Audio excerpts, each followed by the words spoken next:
We are live. The meeting will now come to order.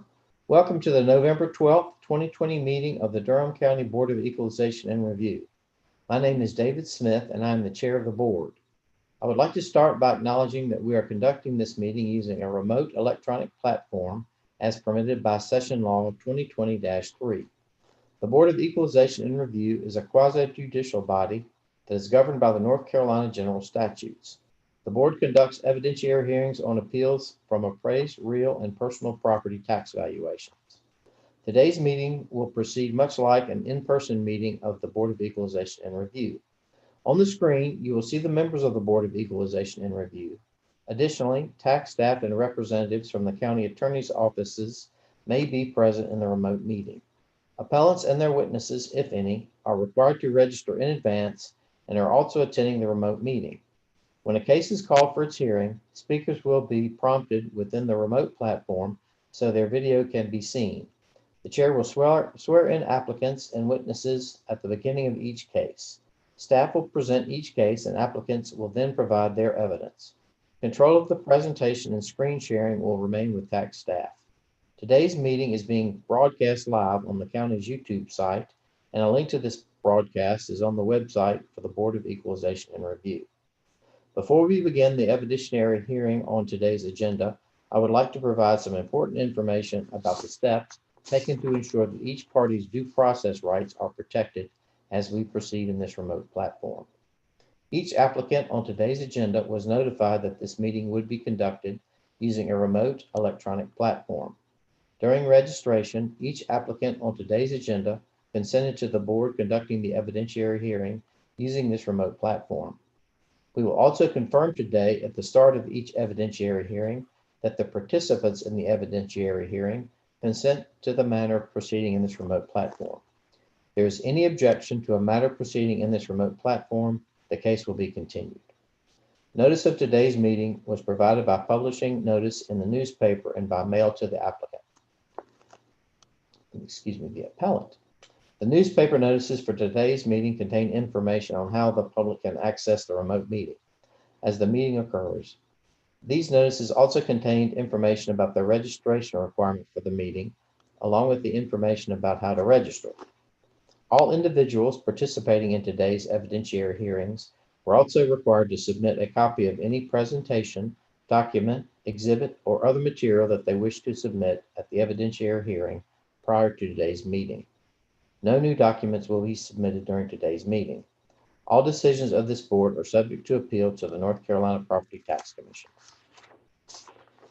All right, so let's start off with the consent agenda, and that is items 1 through 27.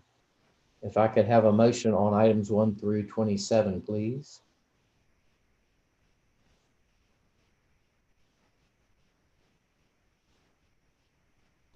Jeanette, you're still muted, Jeanette. You need to turn your mute off. I thought I'd unmuted. I make a motion with an agenda for items 1 through 20. Do I have a second? Second. This is Wendell. All those in favor say aye. Aye. All opposed? Okay, Aye. Let's move on to the late exemptions. Amanda, are you? Yeah, there you are. Can you get you sworn in, please? Mhm. Do you swear or affirm the testimony you're about to give is the truth, the whole truth, and nothing but the truth so help you God? Yes, I do. State your name and position, please. Amanda Markle, Division Manager over Individual Personal Property and Land Records. All right, and we've got 5 cases here, it looks like. Yes, sir. Items number 28 through 32 are all applications for exemption or exclusion. They meet all of the qualifications pertaining to their particular program. They just submitted their applications late, so they are asking for the board to accept their late applications. Were they just unaware of the time frame, or? Correct. Yeah, I have a couple that they were not aware that it was due by June 1st for the exclusion. I have one that someone was sick, and I have one where they just recently learned about the program from their mortgage company. Okay. All right, any questions from the board? Any discussion? Then I will entertain a motion regarding items 28 through 32. I move that we accept these items as timely. Do I have a second? Second, this is Wendell. All those in favor say aye. Aye. All opposed? Aye. Okay, all right. Let's move on to number 33. This is Mendoza Alvarez. Is Mr. Alvarez present? Property located on Hancock Street. Okay, He's not coming today. he's not coming. All right. So let's see, Ms. Smith, we need to get you sworn in, please. You raise your right hand. Do you swear or affirm the testimony you're about to give is the truth, the whole truth, and nothing but the truth, so help you God? Yes. And state your name and position, please. Robin Smith, real property appraiser. All right, so what have you got for us on this property? Okay, it's a ranch style house located on 803 Hancock Street in northern Durham County. Original value $152,749. Owner's opinion of value $120,000. Revised value $150,265. And I corrected the list, and that's why the value was reduced. The owner submitted comps, but his comps were much smaller than the subject, so I couldn't consider any of those in my analysis. And Mr. Mendoza, he actually accepted his value, but he never sent anything in to say that he accepted it. Okay. Okay, the tax office comps they're similar in style and age, and it's close in square footage. And recommendation is to uphold it, Durham County's tax value of revised value of $150,265. Okay. Any questions from the board? Any discussion? Then I'll entertain a motion. Motion to accept staff's recommendation as presented. Do I have a second? Second. All those in favor say aye. Aye. Aye. And this is number 33, correct, Wendell? Yes, number 33. That's correct, Mr. Chair. Okay, all right, let's move on to number 34. This is Harold Heller. Is Mr. Heller available for a property on Gear Street? Okay. Seeing none, Ms. Smith, I believe this is your case also. Okay, on Gear Street, 1818 Gear Street. Yes, that's correct. Okay. The original value, $227,846. Owner's opinion of value, $196,000. Owner's opinion of value. Could you bring that up, Tim? I don't have it. Anyway, the revised value is $196,096. It's two houses on this parcel. Okay. Yeah. And did he give any justification for his value, for a lower value? Well, he sent in 3 comps, but his comps only had, which just like mine only had one house on it, because I couldn't find any comps with two houses on it. But he was saying that the house was not in good shape, so I changed the state of repair to fair on both of them, and that's why the value was reduced to $196,096. And the recommendation is to uphold the revised value of $196,096. Any questions from the board? Any discussion? Then I'll entertain a motion on number 34. I make a motion, we accept the county's revised value. Do I have a second? Second. All those in favor say aye. Aye. Okay. I'll second. Was that Wendell or David? David, I'm here. All right, I got you. I saw you here. Okay, thanks. Okay, all right, let's see. It's not quite 1020 yet. Do we have anybody for the 1020 cases?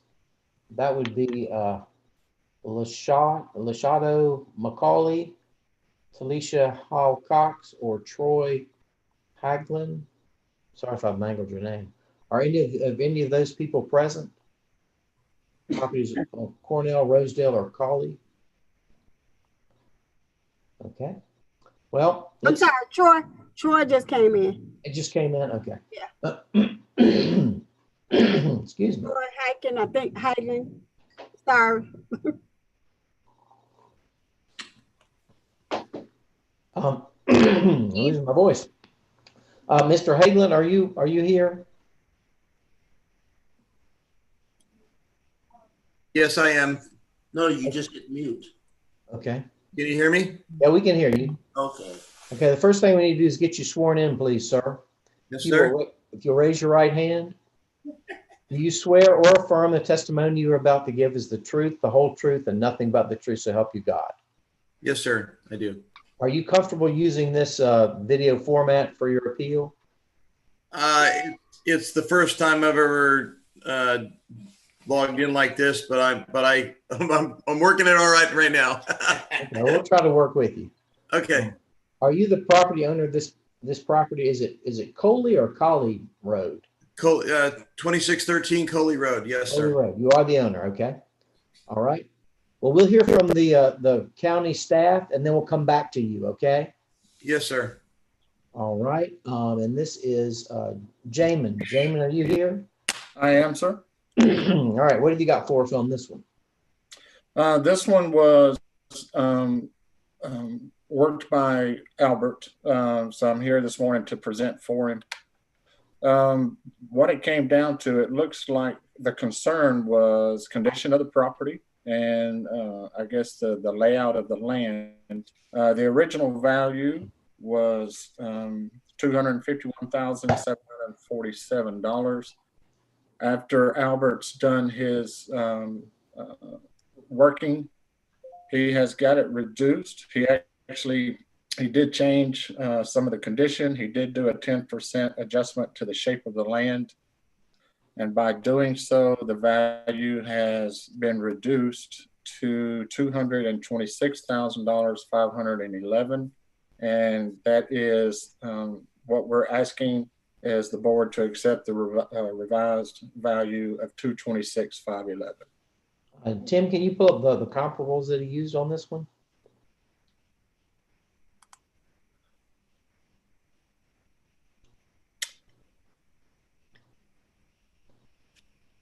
Now, for one quick thing, this house does have or this property does have a little bit over 3 acres of land. So comp 3 kind of works better. It actually has a little bit over 3 acres of land also. It's pretty close in size, close to the same age. So comp 3 for us has the most weight. Okay. All right, sir. Why do you think that the value was wrong? Are you aware that it had been reduced? I was not aware that it was reduced. I didn't receive anything on that, but the reason I was thinking that was because when you look at the property, and when I compared it against other properties, this property didn't have any well, and the other properties I looked at had wells where you could rely on water coming out of the ground. Our whole neighborhood runs off of rainwater systems, so you have to have your own rainwater system in place, and if you don't get enough rainwater, then you have to have truck water in, which is pretty common in the summertime. The people that have wells in our area maybe get 10% out of the well, and the rest comes off of their roofs into their rainwater systems. There is no city water. There is no city sewer. So the way, at least I understand the value of the land is what it can be used for. And so my land has very, very limited use in the fact that, you can't irrigate it for crops or livestock because you don't have any, you don't have a water source. You know, it's limited on the amount that you can build on it because of the restrictions in the area for putting up more property in that area because of water retention, the watershed. So it's very limited in what you can do with it. So to me, it should be looked at differently than a piece of land that you have, you know, abilities to do anything with. See what I'm saying? So, yes, so well, is your property not, you can't put a well on your property? The previous owner had multiple wells on there. They got a tiny bit of water out of them, but nobody in our area gets very much water out of the ground. And everybody in that general area is on a rainwater system.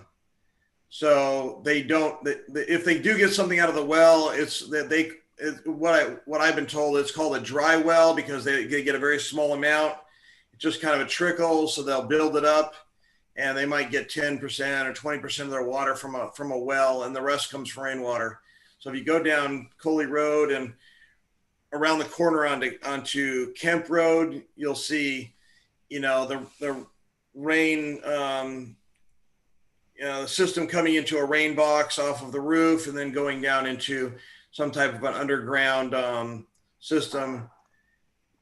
So it's really limited on how much rainfall we get. And if you have to order water, it's quite expensive. It's hundreds of dollars each time, just for a 6,000 gallon drop. Okay.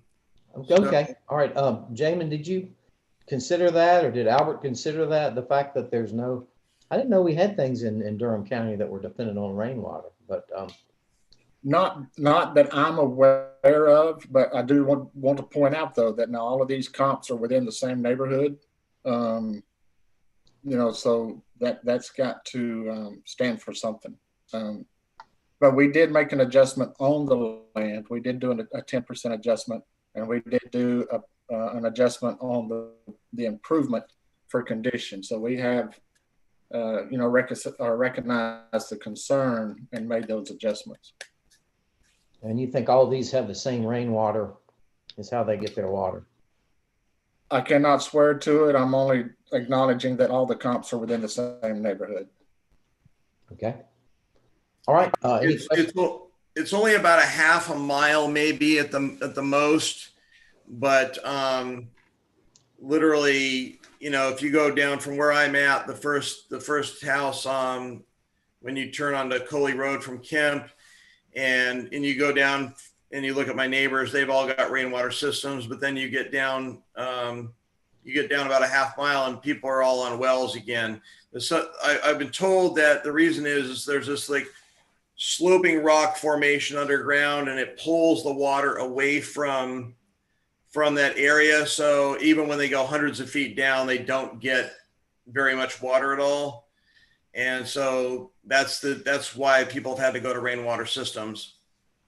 So I looked at a number of other places, and I couldn't find any other comps that were on rainwater systems. And it just makes it difficult if you're trying to sell it, if you're trying to use it. I think it completely puts it in a separate category altogether for use or ability to sell, and what you need to do to even have water and clean it, sanitize it, filter it, and all that we have to do. Okay, I think we understand. Okay, any questions from the board? No, I thank you for your time and appreciate it. Okay, all right, our board. Anybody have any questions? Okay, what about, yeah, go ahead, Wendell. No, I was looking at the Boyce Mill Carpenter Paddock. So Boyce Mill is right there on 98, going towards Wake County. Boyce Mill Road is right there that goes up into a subdivision. So I'm trying to look at geographically how distances is from Coley to Carpenter Paddock. And there is a lot of water restrictions, land use restrictions there in the county. But isn't that the same section 98 that's scheduled for a major potential, not that it would impact this property, I don't know, but that's the same segment that's scheduled for long-term reconstruction on Highway 98 going into Wake County.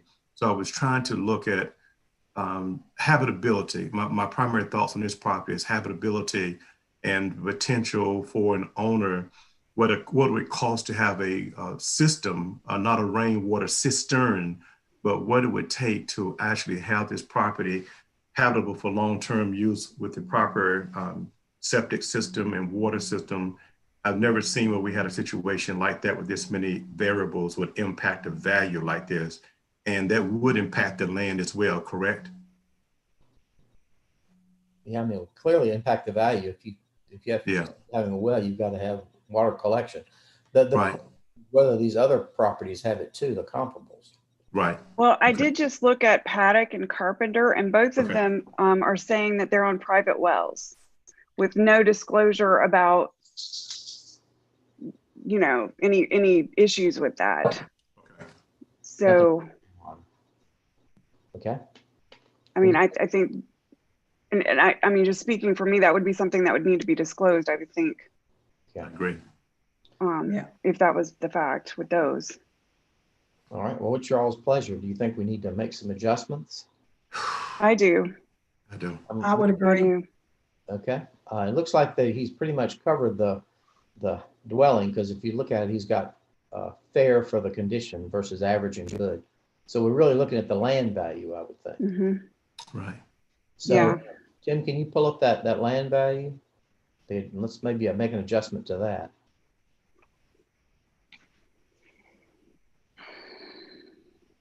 And I guess yeah. Is this just the building site we're doing? So what do you all think? This is certainly a new one on me, having a cistern for your water in our county. Rainwater systems. Yeah. Mhm. Expensive too. So what do you all think? I mean, I think it's right. We're just doing the building site instead of the excess land. I mean, you think 20%? I would think it like at least another 25% at least, All right, well, let's try. because water's kind of a big deal. Yeah. Some of the net usable space. You know. Okay. Agree. Okay. So can you? There's no way to recapture it. There's no way to recapture it, modify it, or improve it when you look at Right. a cistern that's dependent upon a lot of other variables outside of the control of the property owner. Right. Yeah, basically, you got the cost of having to truck in water periodically. Exactly. Ongoing. Right. Right. Yeah. Right. Mr. Well, Chairman, may I say something? Yes, sir.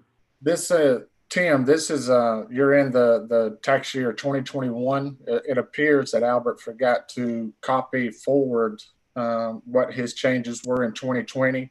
Okay. So before you even begin, there should be a 10% adjustment already on that land. So Mhm. Right. See, that's what I thought I 2020, heard, you is would- that there should be a 10%. So I was thinking we would be looking at least at another 25 Right. Yep. Okay. and see what that does. There you go. Okay. Okay. All right, so I should just copy forward the 21 and then try the adjustment. I Let's guess. wait till we finalize what changes we're gonna do here, and then we'll copy everything forward.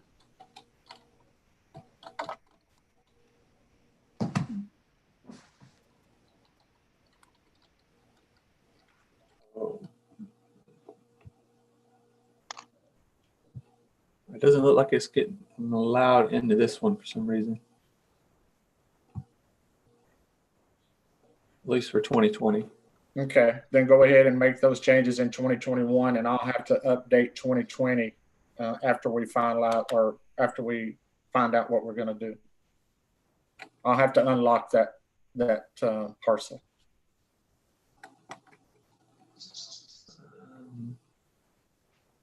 Okay. Can you put that shape adjustment back in there, Tim? And you'll probably have to change that average to fair also. Okay.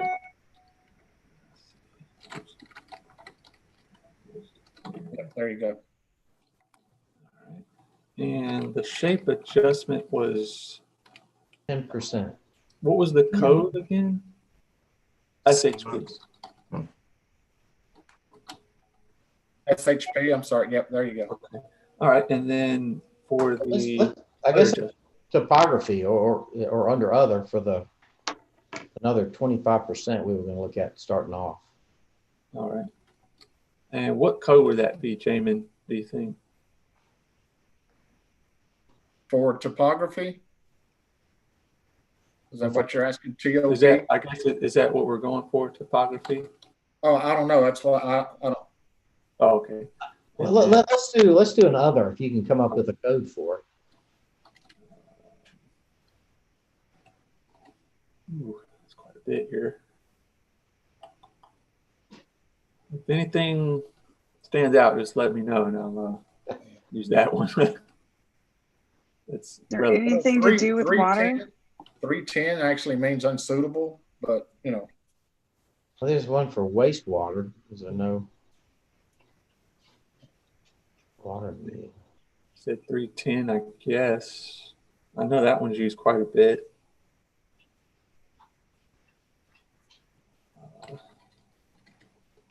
Is there a place where we can add a note so that, you know, going forward, we know if we say unsuitable, why we said unsuitable? Good point. Yeah. There it is. Yes, Okay. ma'am. We can add those comments. Okay, that would be, then I mean, that makes sense to me. Tim, could you use the economic adjustment on that and put it economic for it? Instead of the 310, the 310 is the non-perk code, which is only used for a base site, and you wouldn't be able to use it on the residual. So if you use economic on that land, then we can use the adjustments that we want. Okay, and then 25%. That should do it.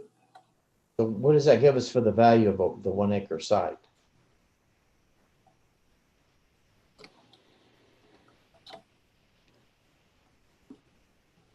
Yeah, that's for the whole land though, right? And this is what, 3 acres? Land. I'm not sure exactly what if it's going to give a specific amount other than that 100,000, and then I don't think it takes this percentages off though. I don't.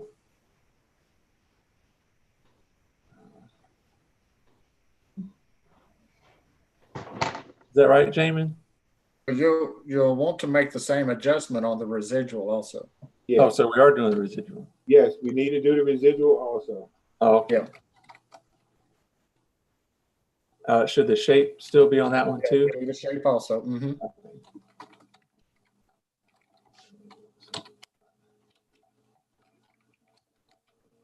There.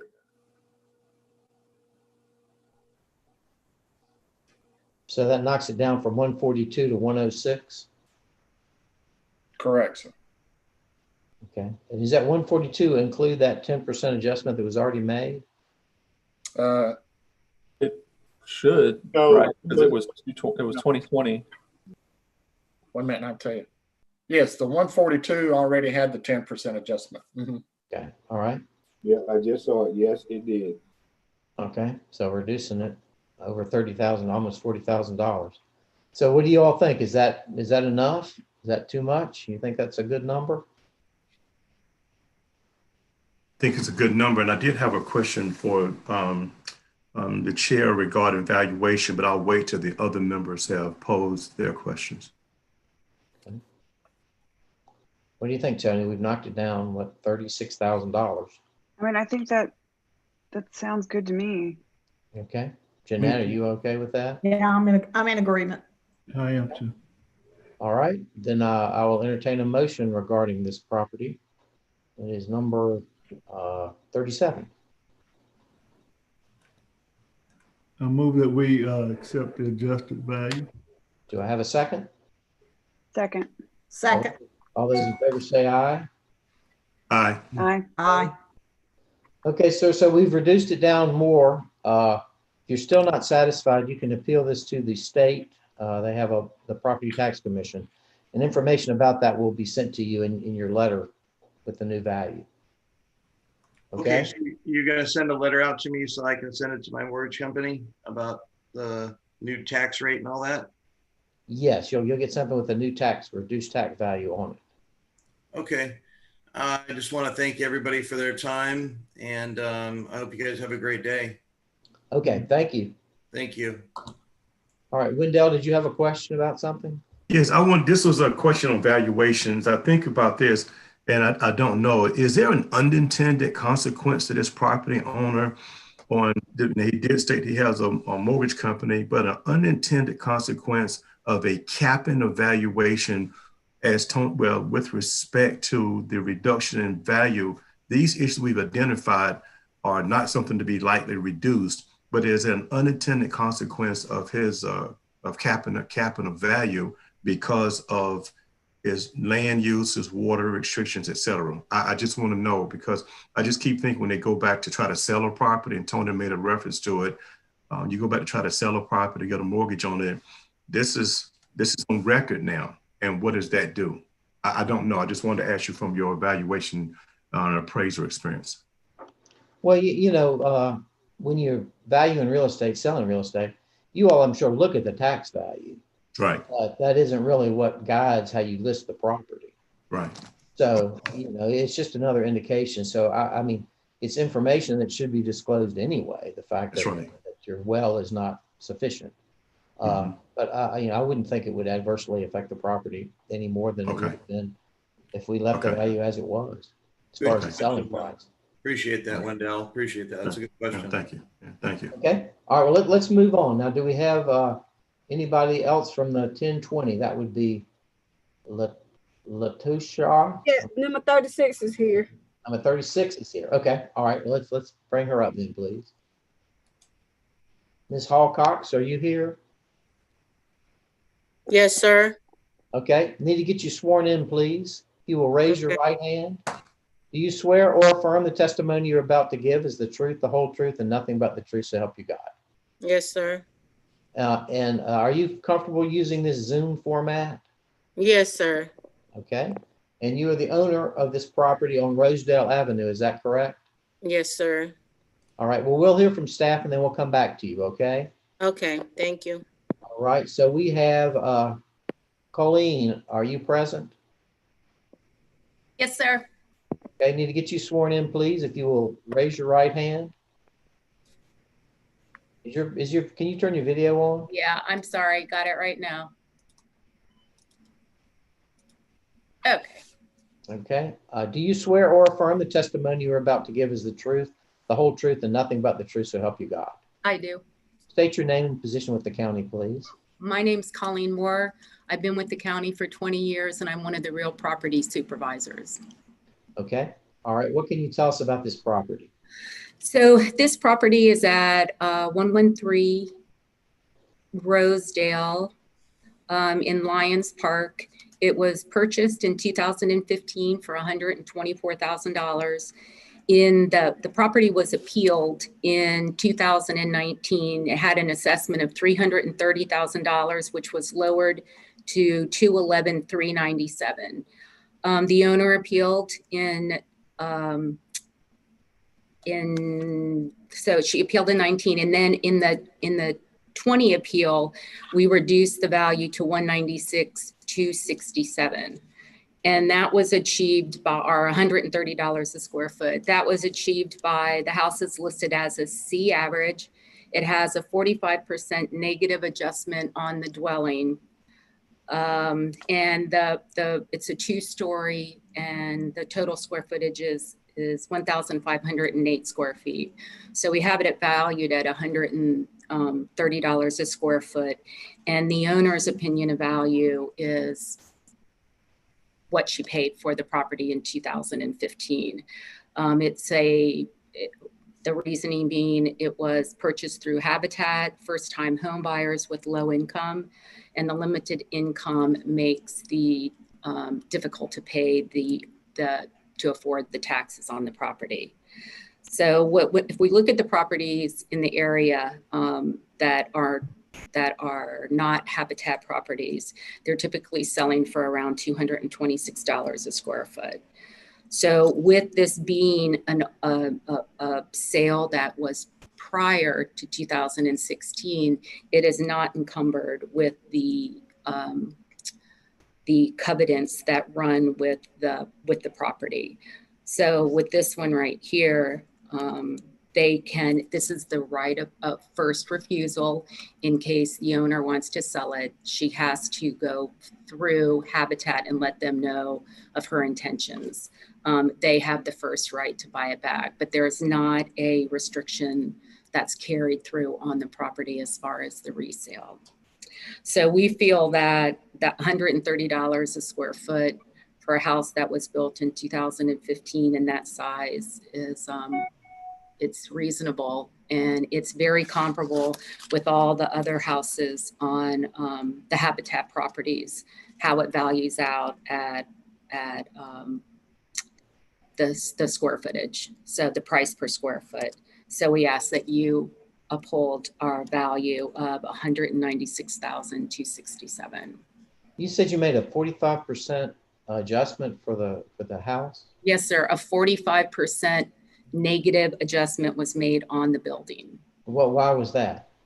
Well, because we wanted to account for it being a Habitat property, because typically they are not going to have the upgrades. They're not going to have the amenities that a lot of the houses that are in Lions Park have. So because it is a Habitat property, I didn't want to bring the grade down to a C-, and it is an average quality house. So what we were doing is putting an economic adjustment on there, a negative adjustment. Okay. All right, Ms. Hallcox, what have you got for us? You're muted, so you'll need to unmute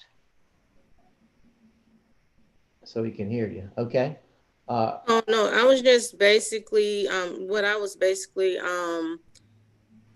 I appealed, it was because I really made no modifications to the house. And I know that the property value has went up because of the gentrification that's going on around me.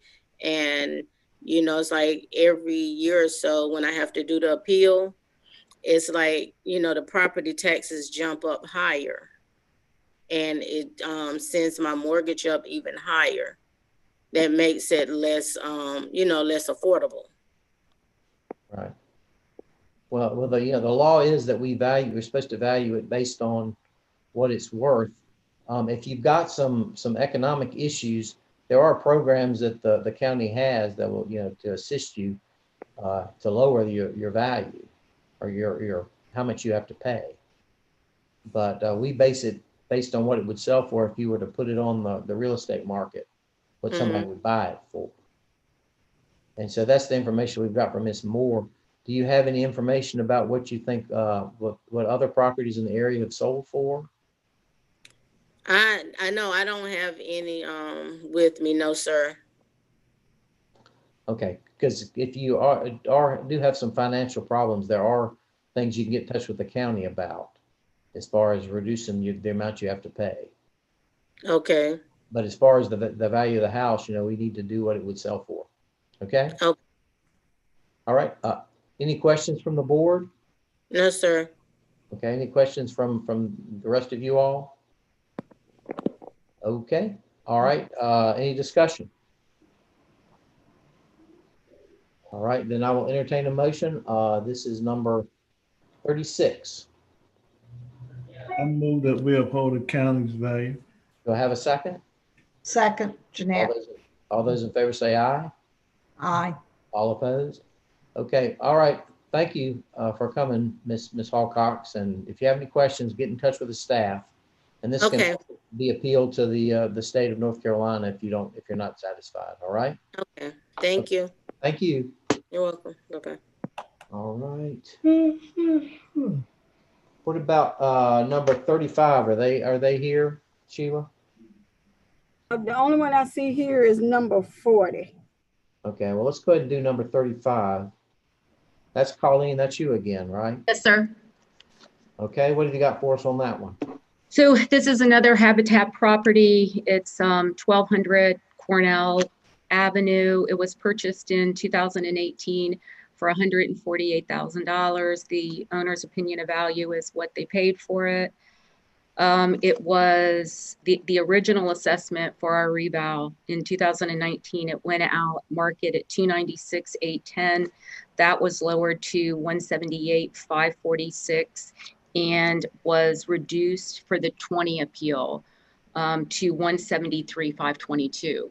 And the reason that it went down was that when we had discussed last week about the habitat properties, when we had the habitat real estate people come over and we spoke, we learned more about the restrictions on the property. So before there had been a slight adjustment to the land, we changed that. So it did go down from 178,546 to 173,522. It is an active market. It's, you know, sorry, we don't have a picture for it because it's new construction, but it does run with the restrictions that go along with the covenants on the property. And this property was brought down to a C- average quality, and that this had a 50% negative adjustment to the dwelling. It was slightly higher than the other one. This is a small house. This is only 1,196 square feet. So it's averaging out to 145 a square foot. And other properties, non-habitat properties in the area are selling for between 222 and 228 a square foot. So we feel $145 a square feet is more than fair, and it has been adjusted. So what sort of adjustment do you make for a habitat, for the restrictions? An economic. And how much of is that the 50% you were talking about? Yes, sir. Mm-hmm. The house was written off 50%. Okay, all right. Okay, any questions from the board? Mr. Chair, I just sent a note in, but I gotta ask this. We know the habit, and it's not the value of property. This goes to a policy issue, and I'm looking at it from a county's perspective. The county is not able to get the benefit of revenue from taxes, from tax valuation appreciation in the property, because the type of loan programs being used, they do benefit realistically a certain segment of the market. And at that point, it not only restricts the ability from the owners to enjoy the appreciation in the property and the wealth they're in, but it also causes revenue loss to the county. So I just want to make a note for the record is that I don't know if it's a county function to talk to these entities who do finance, and self-help and habitat programs are excellent, but set aside within their financing be used to reduce the impact on the property owners through gentrification and an appreciation market, to pay the additional taxes that these properties need to generate based on appreciation. As I listen to this, and we have more of these in the market, what are your thoughts? And I've asked that to staff, so I'm sure staff can get a response back. I don't want to hold up the process, but it's very real because the market is fluid and changing, and these properties are being capped off to own. Well, that's a really good point. We have spoken with the real estate representatives from, like I said, both Habitat and Self. Right. And I probably going forward, a policy, something in place from above would be wonderful, because you can see, like the property that we just looked at Cornell, that right. value originally went out at 296. So right. in dropping and putting an economic adjustment on it, we're making it more affordable for them, but it's still right. not nearly what they paid for the property. And I think there needs to be some really good education when they're buying these properties. I agree. That they're in rehabbed areas. So they're in areas that are just crazy selling, right? They're just, the price per square foot that people are paying in these areas, even for the older houses that have been rehabbed, is so much more than we are assessing these properties at. So some kind of program to guide us. I think now, because Habitat sent out a letter to everyone who has a Habitat house, no matter when they bought it, encouraging them to, it was a letter that came with all of the appeals, encouraging them to appeal based on the fact that they're first-time home buyers and they're low income, and having the burden of paying these taxes is not affordable. Well, so everybody appealed. I think every Habitat property between last year and this year has appealed. So we shouldn't we shouldn't have any more just the brand new construction appealing for next year. But when we go to do this, our next revow, these adjustments are going to be taken off and we're going to have to go through the same process. So if there was some kind of policy in place to guide us, it would be great. Thank you very much, Colin. I also think that, Durham County, we were at a place with our growth. And I mean, and we've seen what happens when we have these sharp increases in value, that I think we're at a place where we need to have, like Colleen was saying, something that's a little bit more cohesive to help these folks, because we're just going to see this more and more. This is not an isolated thing. Durham's not going to shrink. We're only going to get bigger. The property values are only going to creep up, which is supposed to be good for everybody, but it's not. And we need to address that, like some larger municipalities have done, with something that doesn't just deal with habitat, but also, unimproved properties. Like we've seen some elderly folks and families come through. The properties around them have increased so much and they are getting crunched and hurt by this. So that's just me on my soapbox, but. Yeah, no, those are all good points. And I understand, I'm glad you brought that up, Wendell, because that is a good consideration. If you've got a property that has a deed restriction that hurts its value, I mean, we understand how it would work if, say, you had below market rent. We can say, well, we're not going to pay attention to the below market rent. You've got to pay market rent. But can I just add one thing? What we have learned is that the restrictions, so like if you buy a property from 2016 on, the covenant runs, it's deeded and it runs with the property. But even those properties are able to be sold for, the cap right now is $256,000. Okay, as long as it's going to a purchaser who is low income. His income is not the median of here. So even on those properties, the $256,000 for most of these properties when they pay 124 for them or 130 for them is pretty substantial. And then the ones prior to 2016, there are no restrictions.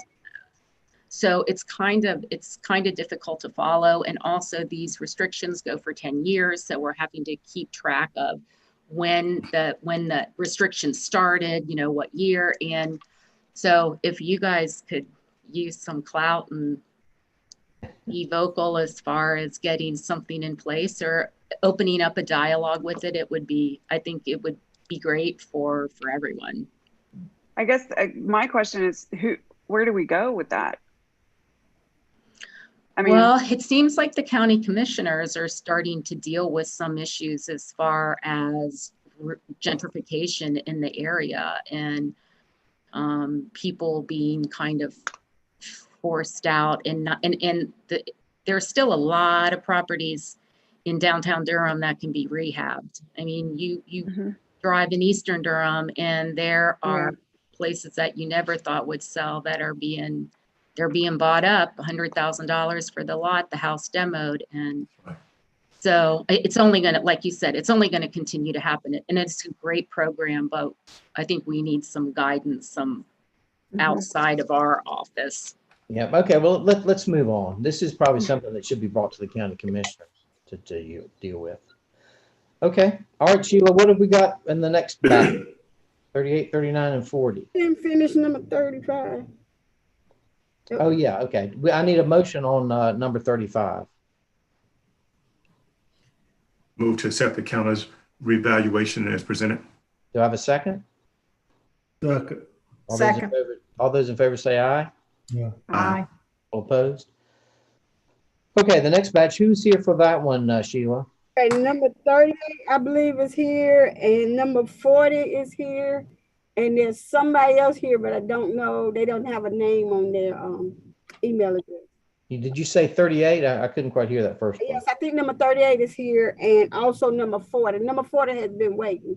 Okay. All right. Well, let's go to number 40 then. Is that Fernandez? Are you present? This is for a property on Fairfield Road. Mr. Fernandez, you have to unmute your audio.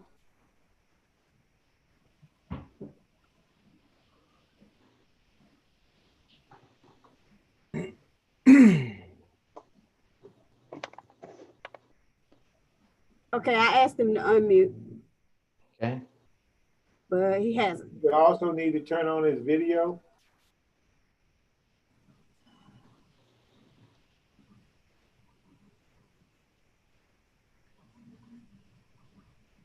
I'm not getting a response from him. Oh, okay, he's on now. You may have to ask him to turn his video on. Mr. Fernandez, can you turn your video on, please? Can you hear me?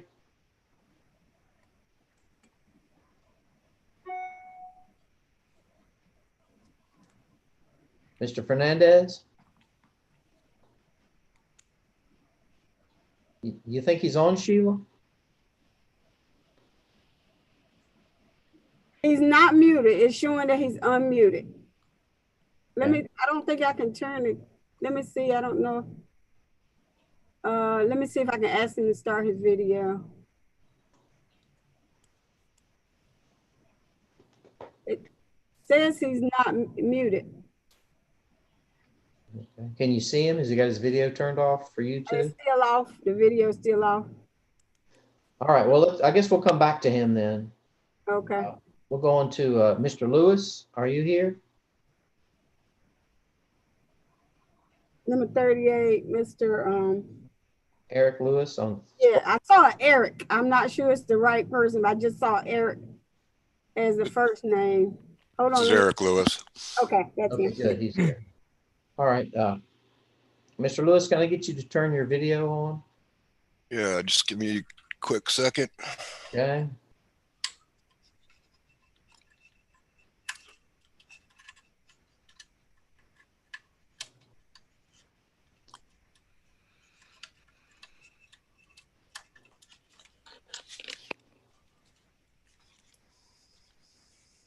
Okay, there you are. You see me?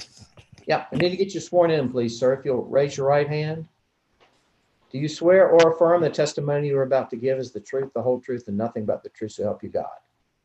So help me God, yes. And are you comfortable using this Zoom format for your appeal? I am. And you are the owner of this property on Sparger Road, is that correct? That's correct. Okay, well, we'll hear from the staff and then we'll come back to you, okay? Okay. Okay, Mr. McCray, we need to get you sworn in too, Mr. McCray. Okay. Raise your right hand. Do you swear or affirm the testimony you're about to give is the truth, the whole truth, and nothing but the truth, so help you God? I do. State your name and position with the county, please. My name is Gino McCree. I'm a Durham County residential appraiser. All right, and what have you got for us on this property? Okay, parcel number is 175880, which is located at 2717 Sparger Road. The original value of the property was $461,426. After reviewing the information from the taxpayer that was sent into our office, I was able to look. They sent an appraisal in that came in. The date on the appraisal was 4/23/20. The appraisal value came in at $395. I did look at the appraisal itself to get some general information on it to make sure that we had everything that we had correct on there. I did make an adjustment, I think, to the bathroom count. By doing that, that was really the only adjustment I was able to make because every of the other items that we had listed, the listing was pretty much correct. I did look at the comps that the appraiser had. The comps value range from $325 to $650. That's what the selling prices of those particular comps were that they used on their particular appraisal itself. I was only able to find two comps that I was able to use based on the age and the style of the house itself. Mine pretty much are pretty close to the square footage of the property. The biggest difference in this property itself is that it has a second dwelling on the property itself. That adds about $94,000 tax value to the property. And there's a couple of amenities on the property itself, the pool being the biggest amenity itself, which adds about $15,000 to the property also. After you reviewing, I was able to reduce the value from the 461,426 to 457,902. And that's the value that I recommend that you uphold today. So you say there's a second building on the property that's valued at $90,000? Yes, there's a second building on the property. Yes, it is. Do you think that I'm looking at his appraisal report? Is that on there somewhere? I did not see it. I did not see it on the appraisal report, as a matter of fact. Okay. All right, sir, Mr. Lewis, what information have you got for us?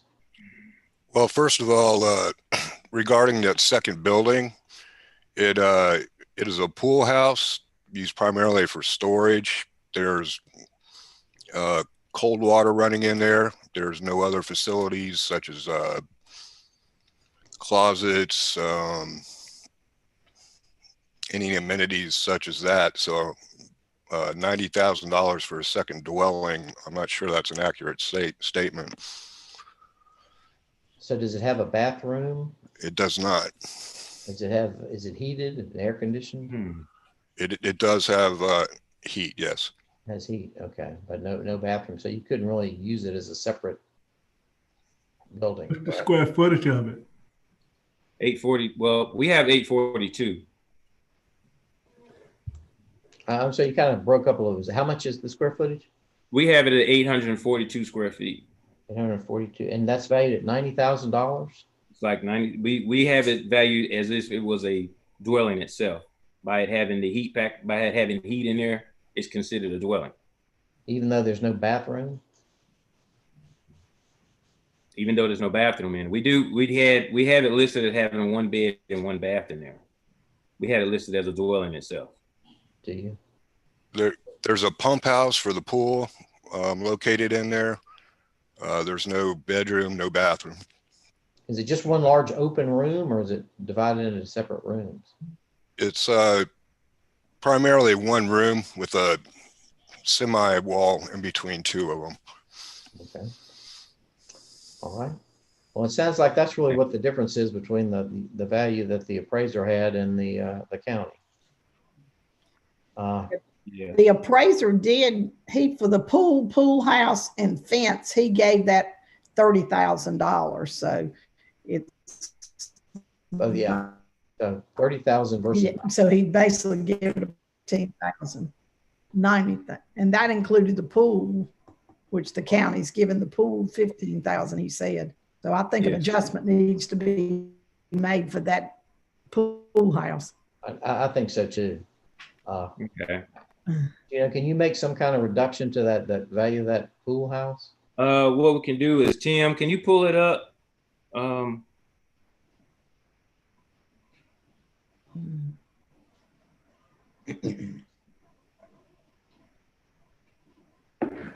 If I'm not mistaken, I think we do have a code for a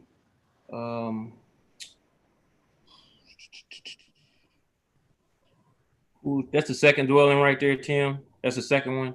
Okay. Yeah. Go down to function.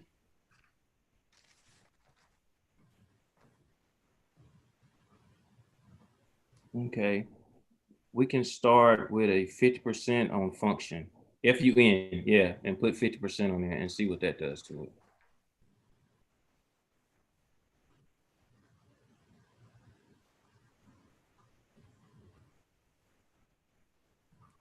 There we go. Very close to the appraisal I made. Okay. All right, what do you all think? Do you think that's appropriate for this property? What did it come in at? Came in at 408, well, 409 basically. Okay. So it's a little bit higher than what his estimate was. What was the adjustment? It was a functional of 50%, Sheila. Okay, thank you. Okay. Any other comments from the board? Is this going to be correct? Is that enough? That adjustment's under 5%, so that's on par. All right. Okay. Then I will entertain a motion regarding number 38. I move that we accept the adjusted value. Do I have a second? Second. All those in favor say aye. Aye. Aye. Okay, sir, we've reduced it just about to where your appraised value was. If you're still not happy, you can appeal this to the state of North Carolina. Nope, I think this is appropriate and fair. Okay. All right. Thank you, sir. Thank you for your time. Okay. Sheila, have either of the other two shown up? Have you figured out what's going on with Mr. Fernandez? Has he been able to contact us? Good work, everybody. Mr. Fernandez is still listed, showing that he's on and that his video is on. Okay. Well, we'll give him one more chance. We'll move on to number 39. That's Elizabeth Lunsford. Is she available? Ms. Lunsford, I don't have her as being here. Okay. That I can tell. Okay. All right, Robin. Well, let's go ahead and start with the county presentation for this then, please. Okay. This property is located at 4126 Old Road. That's off of Guest Road, Northern Durham. Original value, $233,342. Owner's opinion of value, $181,570. The owner comps square footage was lower than the subject. It was just, she had the same style but less acreage. The tax office comps, they're similar in style. The subject's acreage is 2.430, and that's why the subject's value is so much more than the comps. But if you add if the comps had the same square footage, the values would be in line with the sale. Okay.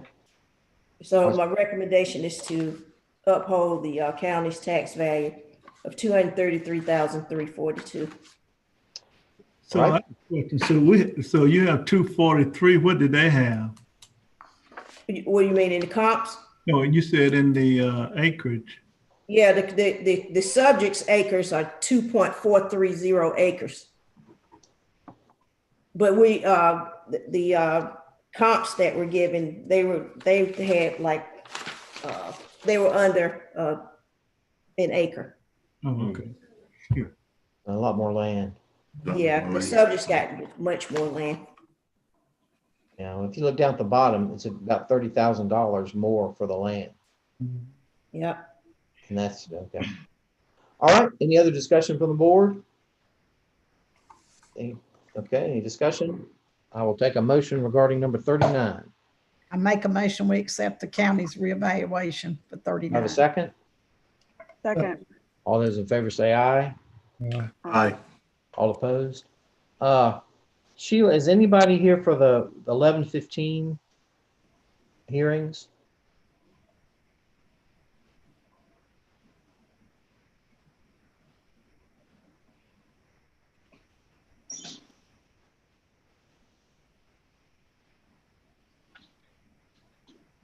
Sheila? I'm just talking, I forget. I said, I'm sorry. I don't have anyone showing here except Mr. Fernandez other than staff. Okay. So, I hate not to give him a chance. He may be having some technical issues. So I'd like to maybe put him on hold for right now. And let's, I guess. Excuse me. There is a guest that says CM-IT. I guess I don't know who that is. Maybe I can ask them to unmute the check. Okay.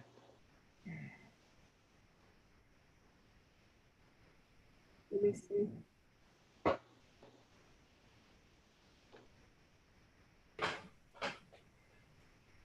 Okay. CMTIT. Yes. We're trying to find out what do you have an appeal, what time and what your name is.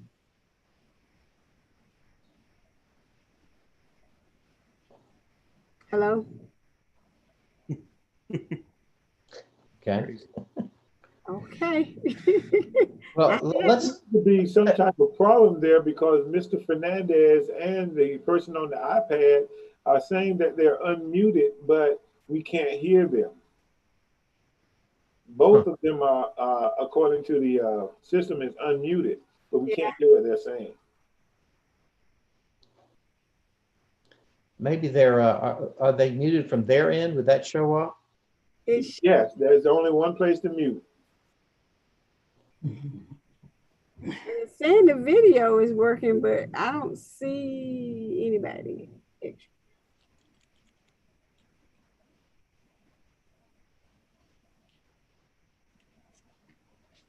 Could we ask them to sign off and sign back in?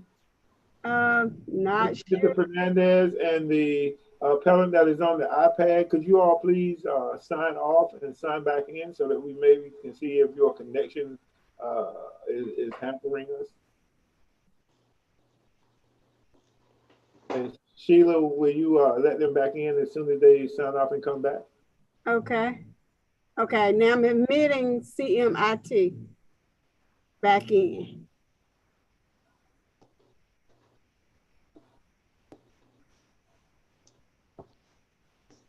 Yeah, let me see, hold on.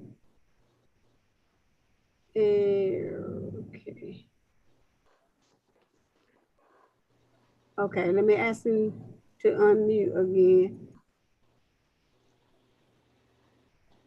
Okay, CMIT, the iPad is unmuted. Can you hear us? Yes, ma'am. Can you hear me? Oh, thank you.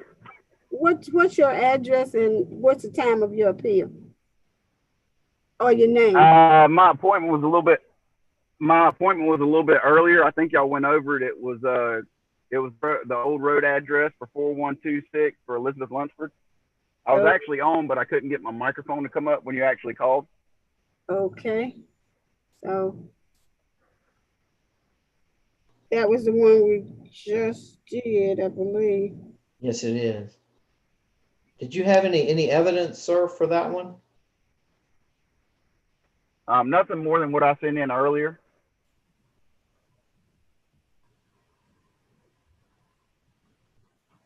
Well, what's the pleasure of the board? Do you want to reopen this case or do you want to stand where we are?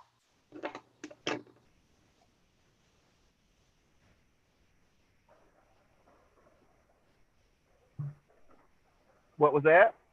I was just wondering, I'm asking the board if we should reopen it. I think we feel pretty good about what we did, but we will give you a chance to speak if you'd like. Can you turn your video? It's just a tax. Can you turn your video on, please, sir?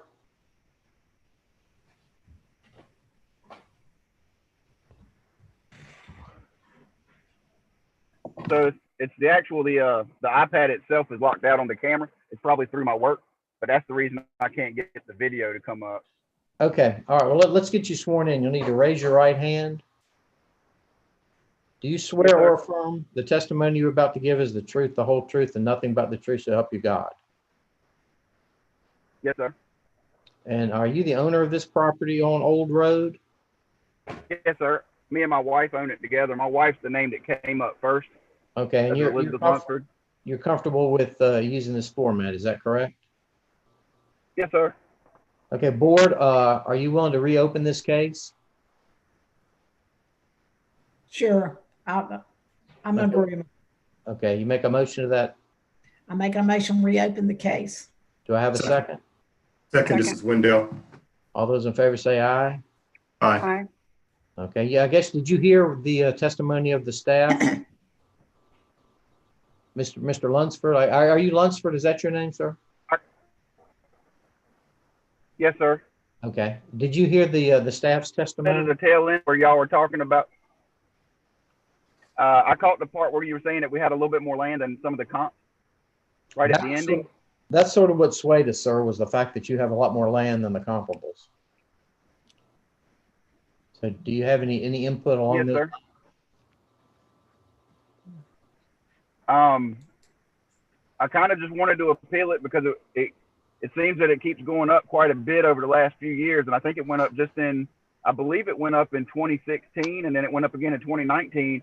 And I believe we had appealed in 20.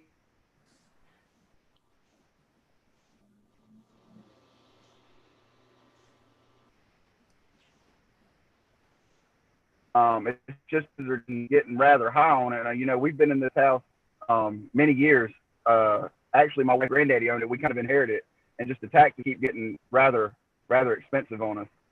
Yeah, and we just kind of wanted to appeal the original 233. Well, it's happening across the county, sir.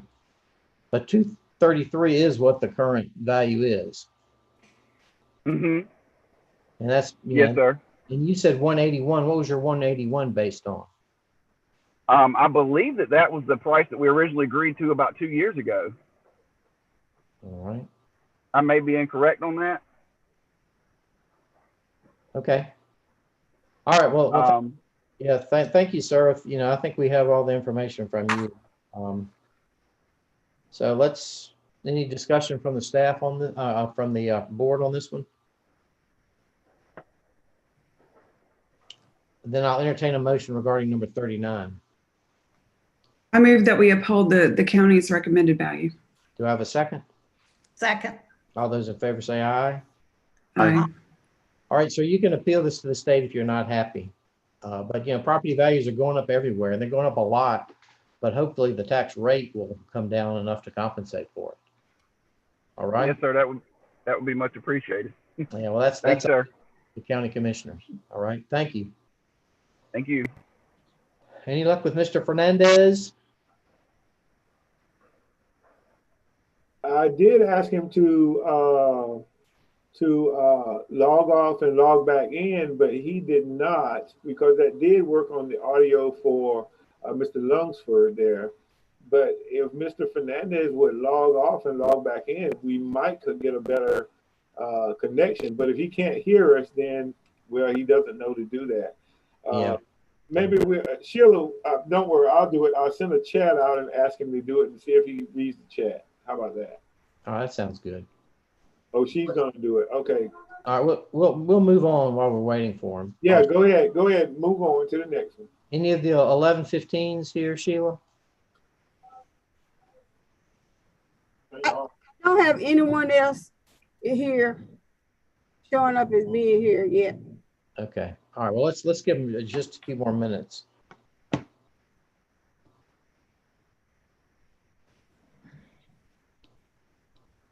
Could we take a 5-minute break? Sure. Let's take a 5-minute break. Awesome. Thank you.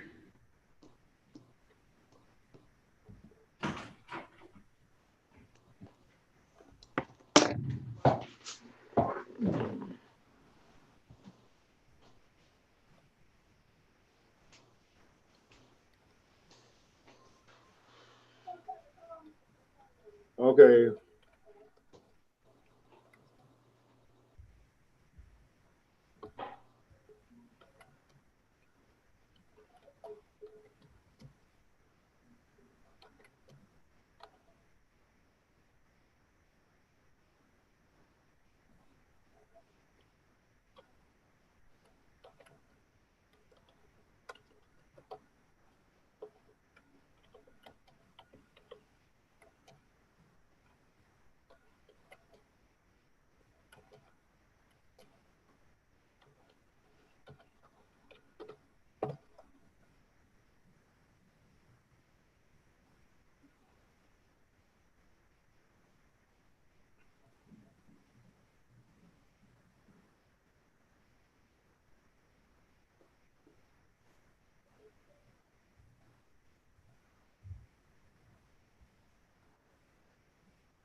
Do you see Mr. Do you see it? Where is his at on this list? Where? Which one is his? Wait a minute, right there. Oh, okay. All right. So guess what I was doing looking at last night? I'll call him.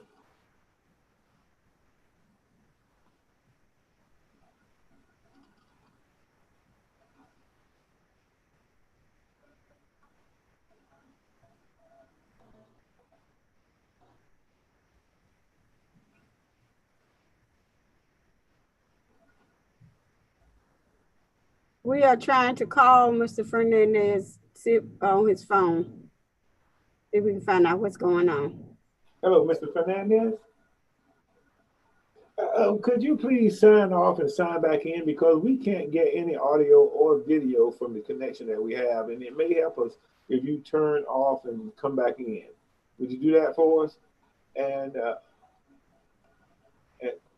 okay, and if that doesn't work, you may need to call in on your phone. You know, use your phone to make the connection. Can you do that with your phone also, in case this doesn't work? Okay, well, okay. Oh, well, go ahead on and sign off while we're still on the phone together. Go ahead. And I'm Starlin Bailey, the clerk to the board.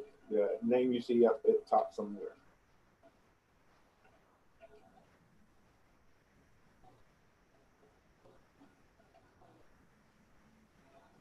The bad weather, you're breaking up.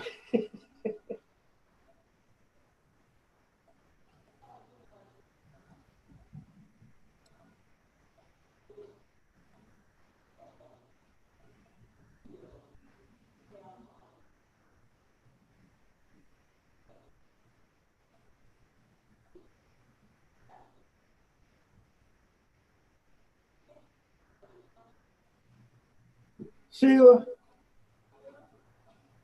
it doesn't seem to be going.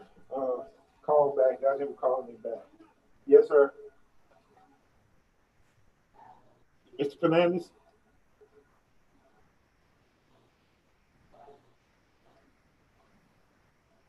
Call him on a landline.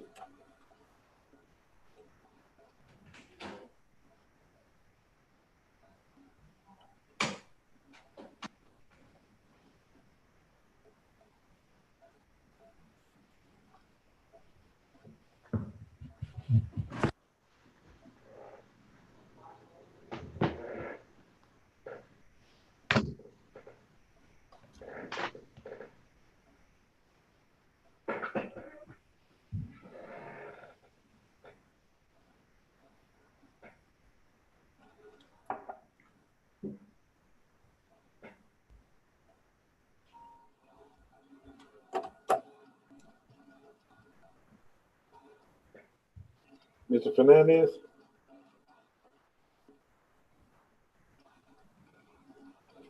Mr. Fernandez. Hang up. I'm trying to call you on the landline. Hang up. I'm going to call you back.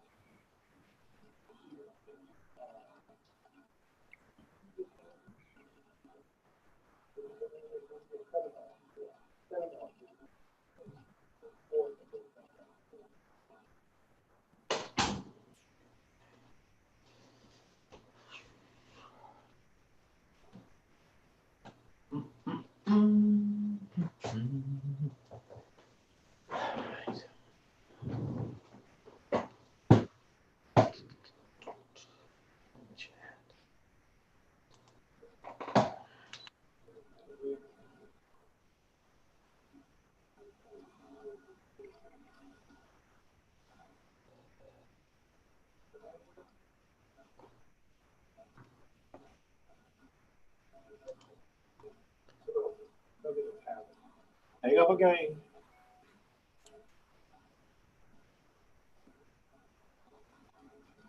Oh, man.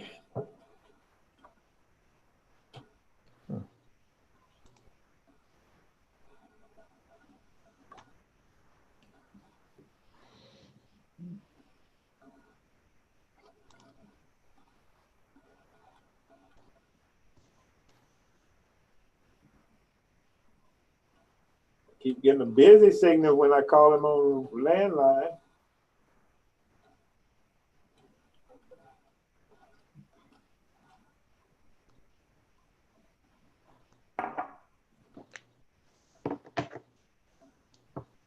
Well, we'll move on with the others, and hopefully before we finish, you'll be able to get through to us. Oh, okay, Mr. Hernandez, we ended you forcefully here. Can you sign back in? Okay, okay. Okay. I'm speaking with Mr. Fernandez now. And he signed off and he's trying to sign back in. They say he's got an old computer and it's very slow.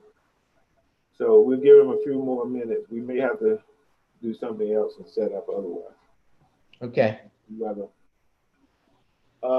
Yes, if you can connect on the phone. Yes, sir. You have a number to dial into on that email that we sent you. There should be a number there with a password, and you use that information to call in and then put the number in when it asks. And it might even have an ID or a password, and it may not even be that difficult. It may send you directly to us, and you only have to put in the password or the ID, and it'll give you instructions when you dial in. Okay, hold your horses. All right. And the number is, let's see, the first number, you can dial that first number, 301-715-8592. Okay, hold on. Okay, 301-715-8592.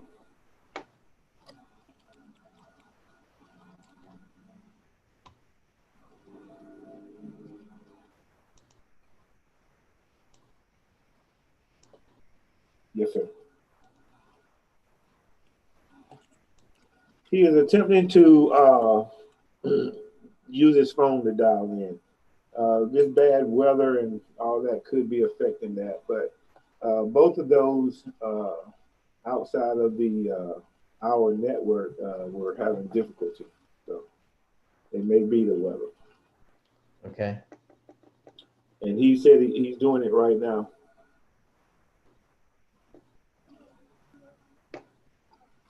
Yes. He should appear in the waiting room first, and then you have to let him in again, just like we did before.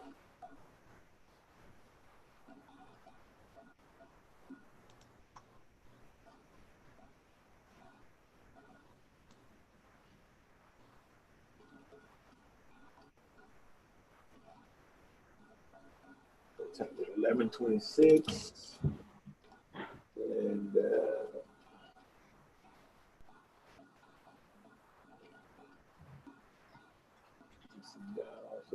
11:15.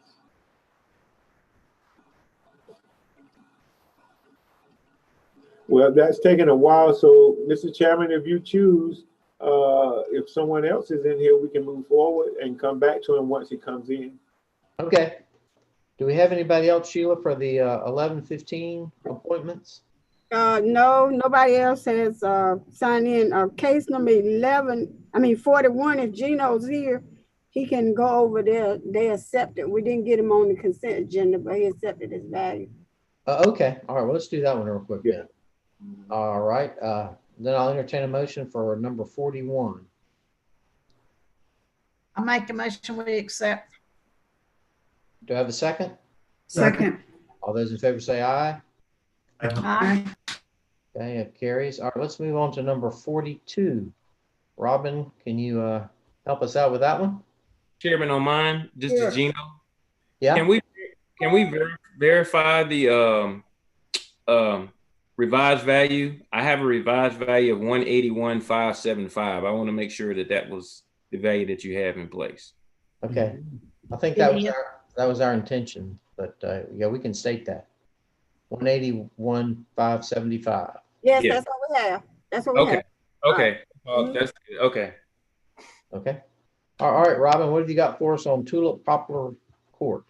Okay, it's 2502 Tulip Poplar. It's in Panther Creek subdivision. Original value $255,230. Owner's opinion value $239,000. Revised tax value $253,432. And that's because I corrected the bathroom count and changed the storage building to personal property. What sort of information did they supply? They supplied comps.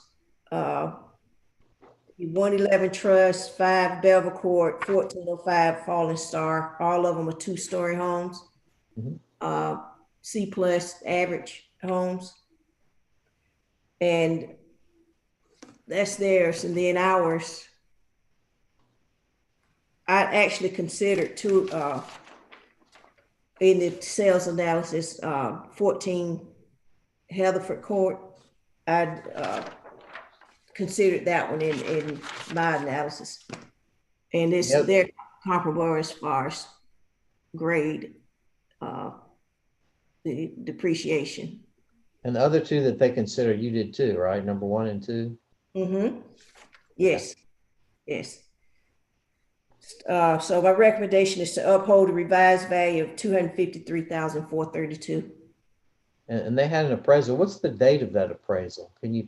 It was August the 8th, 2018. Okay. So the time was good. All right. And their appraisal came in, yeah, they had one on that. And it came in at 239, which is awfully close to where you are, right? Yeah, but actually, yeah, 245. This one that she sent in, they came up with the value of 245,000. Oh, really? Okay. 253. Mm-hmm. All right. Any discussion on this one? Then I'll entertain a motion on number 42. I move that we uphold the county's value. Do I have a second? Second. All in favor say aye. Aye. All opposed? Okay, let's move on to number 43. Is anybody here from that one, Sheila? No, nobody's signed in. Still no, huh? County's here. Okay, all right, Dale, let's get you sworn in, please. Need to turn on your video. See my video not on? Yeah, there you go. Yeah. It is now. All right. Do you swear or affirm the testimony you're about to give is the truth, the whole truth, and nothing but the truth to help you God? Yes, sir. State your name and position with the county, please. Dale Garrett, residential property appraiser. Okay. What have you got for us on this one? The subject is vacant land located at 1215 Dawkins Street. Okay. The original value was $55,750. The appellant sent in, the only thing they sent in said that it was an unrealistic valuation of land. Based on the best comps I could find for that size property, that size vacant land that sold, put an adjustment on it, come up to $26,760 for the new value. Asked the board to uphold that value. What sort of adjustment did you make to get to the 26? It was a 48% adjustment on the location. Okay. I think it was a location I put on it. All right. And what information? He just said it was too high. Didn't bring you any information other than that? That's all they said. And like I said, I looked at, and if Tim can pull up the back, the second page of the case brief, I have the comps I used listed.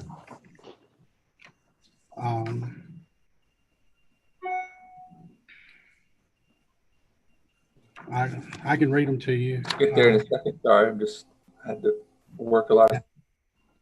Sir, let me read them. I'll have them up in a second, Dale. Yeah, he's working on it. It looks like is the address wrong on this one? This is showing a house on it at 1215. That house has been demoed. Okay. It was demoed. I think it was about 4 or 5 years ago. Actually, it was demoed. Okay. 17. It was 2018, I believe, is when it was actually. Yeah, on that one. Yeah, because the picture says 2017. Yeah. So that's the one that was one that was 2018. They demolished it. They demoed it. Almost there.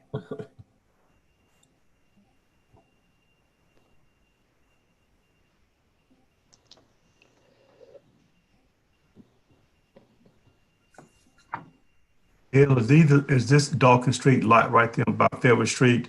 Dawkins runs east to west, and it's right there where there's a lot of development taking place on that end of Fairville Street corridor. Is it that part of Dawkins? Yes, sir. It's right there, Yeah. kind of not a very good part of the city at this point. Yeah, I know the area well. Yeah, exactly. It's right there behind WD Hill's Yeah, right in, Recreation yes, sir, Center. right in that area. Yeah, yeah, I know the area well. Okay. All right, so here are your comparables. And based on those, you came up with a value of 26,760, correct? Yeah, 26,760. Okay. All right. Any questions from the board? Any discussion? Looks like a reasonable amount to me. I'll make a motion to accept the county's values presented. Have a second? Second. All those in favor say aye. Aye. All opposed? Okay. All right. Thank you, Dale. Thank you. So let's move on to the next one. Do we have anybody from Colbert Farms or David Lucas? And, Meredith Figure. I didn't. Meredith Figueroa. I had to find out where she's from. Okay. Hi, this is Meredith Friga. Thank you. Which case are you here for? It is Colvard Farms Homeowners Association. Okay. All right. I need to get you sworn in, please, if you'll raise your right hand. Yes, sir. Do you swear or affirm the testimony you're about to give is the truth, the whole truth, and nothing but the truth to help you God? Yes, sir. Are you comfortable using this Zoom format for your appeal? Yes. And what is your position with Colvard Farms? I am Associate Vice President, Secretary, and Treasurer Of the Homeowners Association? of the Homeowners Association. Yes. Hey, Mr. David. Yes, sir. Hey, I've actually been trying to contact at the email that was provided and the phone number that was provided for this one, Yes. but they haven't been answering. And the phone, I don't know who it was, but they said it wasn't them. And the email, I haven't got a response back. But these values have actually been adjusted since they had rejected those, but they haven't been adjusted in the system. Okay. What are those values now? Those values now, let's see here. The parcel 227042 is at $32,556. Does he need to be sworn in? Yeah. Excuse me? Does Travis need to be sworn in? Oh, yeah. Okay. Let me swear you in, Travis. Raise your right hand. Okay. Do you swear or affirm the testimony you're about to give is the truth, the whole truth, and nothing but the truth, so help you God? I do. State your name and position, please. My name is Travis Westry. I'm a residential tax appraiser here at Durham County. And I'm here representing Durham County on this appeal. Okay, so we've got one of these at $32,555. What's the other value? And 227306 was revised at $11,072. Okay. All right. Is it Friga? Is that how we say your name, ma'am? Friga, yes, sir. Friga. Okay. So you understand that the county has already lowered these values. I was not aware of that, but yes, per Travis's comment. Yes, I did hear that. Does that change your appeal or desire to appeal? No, sir. Okay. All right. Then Travis, let's continue. Okay. Are we doing both of them or number 44? Well, I think we should do them together. Look, I've looked at before. They're basically the right-of-ways in the subdivision. Is that correct, Travis? Okay. Yeah. So it's a similar sort of thing. So I think we can hear them together. Okay, thank you. Okay, so Travis, what have you got for these? Okay. Well, for these, as I noted, we did adjust this because the builder, we adjusted as much as we could because the builder has not transferred everything to the homeowner association yet.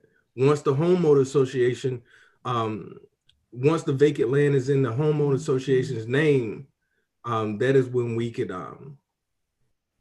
reduce that further. Well, isn't the value of this road reflected in the properties that are there? I mean, that's what I'm trying to understand. You know, I mean, nobody's going to buy this if you would have put it on the open market. So how did you value it? Right. So as of right now, we value it at 90% basically we put a 90% adjustment on it just for the shape of it.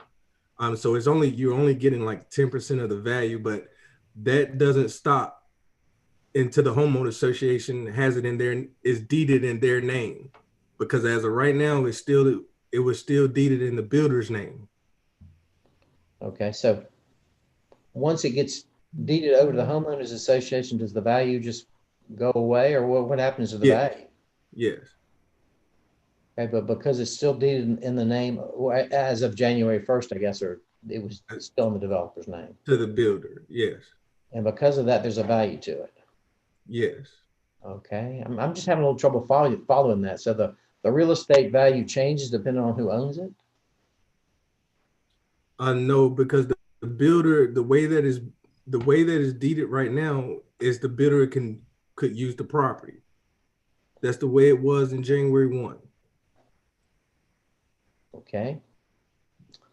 All right, Ms. Frigga, have you got something you would like to contribute to this?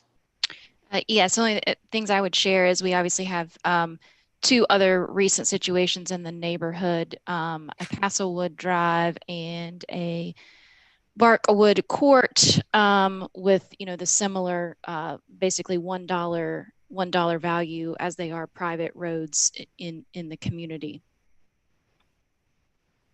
And Travis, is that because they've already been deeded to the homeowners association? Yes. Okay. So when I look at the property record search for both Castlewood and for Barkwood, it says those both, for whatever reason, it also has those in the name of the development company. However, they are owned by the homeowners association. So it doesn't seem to be consistent across the roads. When will the property be turned over to the homeowner association, or do we know, or is that in progress, or is just? It should be in progress. I don't have anything in front of me right now where I can tell you if that has officially been completed or not. So my understanding is once it's turned over to the homeowner association, I'm just trying to make sure I understand, then the value will basically go down to reflect what the other is. That's what you're saying, right, Travis?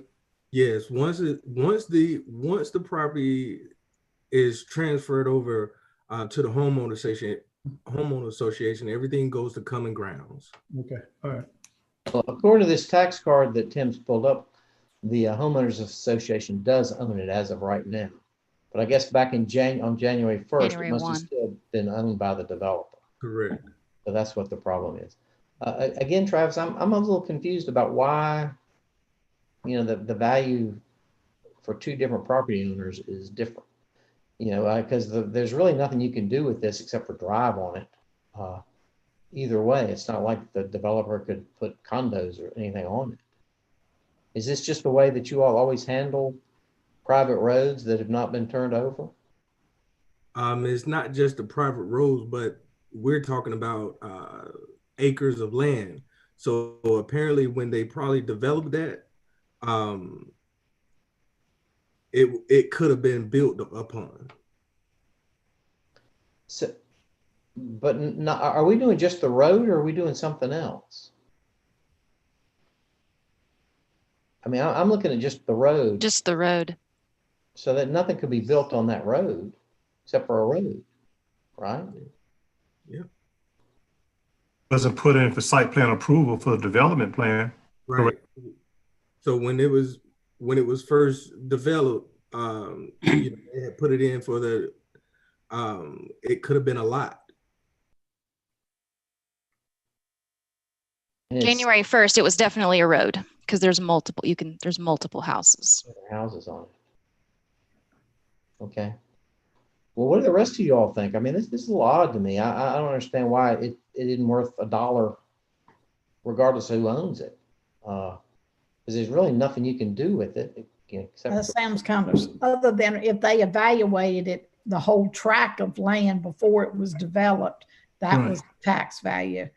And then they just parceled it out. I mean, it does seem a little crazy. But so as it stands now, it is owned by the association. The fact is, it wasn't on that, it wasn't transferred at the time that you did the tax evaluation, right? So now it is in their hand, right? Yes. Okay. Okay, well, what do you all think? I mean, I'm inclined to just go ahead and lower the values down to $1 or whatever the other one was. I agree with that for sure. Okay. Yeah. All right. Then I will entertain a motion on numbers 44 and 45. And $1 is the normal amount that you use for these roads. Is that correct, Travis? Once they've been accepted by the homeowners association? Yes. I think that number is $100, but if you all give me a second, I can look up and see what the valuation is on the others, just to see what that valuation is. It's enough, we put enough on to keep it recognized, but so that it will not generate a bill. So if you hold on, I'll find out. Okay, all right, thank you. That's interesting, nominal classification, okay.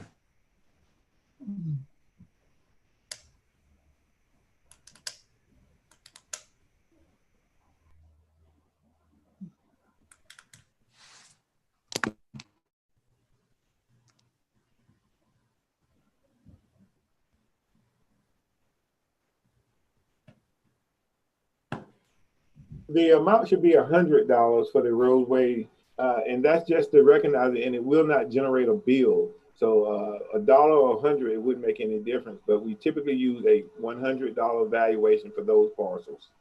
Okay, all right, that sounds fine. All right, then I'll entertain a motion for number 44 and 45. I make a motion, we lower the value to $100 each. Do I have a second?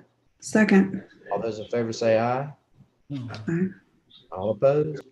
Okay, all right, well, we've lowered it down to $100, so I hope that should take care of it. Yes, sir. Thank you very much. Okay, thank you.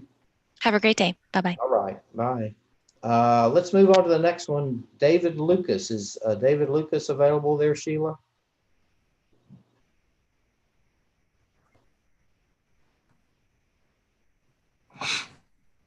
Or anybody else for Cheryl Avenue?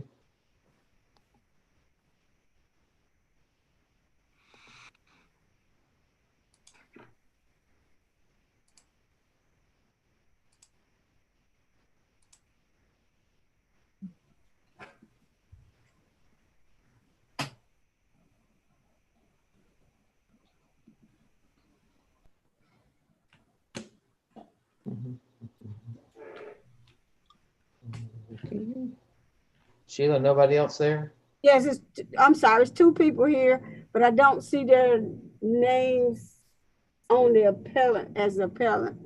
Let me check and see. Okay. Hello? Hi, what parcel or address are you appealing? I am appealing parcel ID 227306 on behalf of Jeff Hunter for Culver Farms Development Company. We just had somebody here for Culver. No, that was the homeowners association. This is a different parcel. Which parcel are you here for? 227306. It consists of two streets, Eagle Spur Place and Culver Estates Drive. Well, we just heard from somebody at the homeowners association, and we reduced them to $100 a piece. Yes, I'm the developer and I have the same issue. With the We own this parcel and it's a road and it's okay. valued at $110,000. Well, first of all, let me get you sworn in. If you'd raise your right hand, please. Do you swear or affirm the testimony you're about to give is the truth, the whole truth, and nothing but the truth, so help you God? I do. State your name again, please. My name is Rhonda Hammer. I'm a 16-year employee of Culver Farms Development Company. I'm the financial controller. Okay, well, I think we lumped yours in with the homeowners association because we've already reduced the tax value down to $100, which is the token amount that the county uses on property of basically no value. And that would be for parcel 227306? Yes, that's correct. Okay. Okay, thank you. Thank you. Have a good day. All right, bye. Bye-bye. Okay, and hold on, there is another person here. Dave. Okay. Dave. Dave.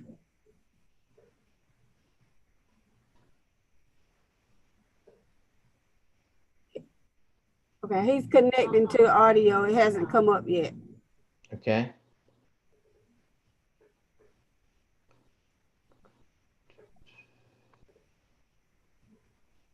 Okay, Mr. Dave, can you hear me?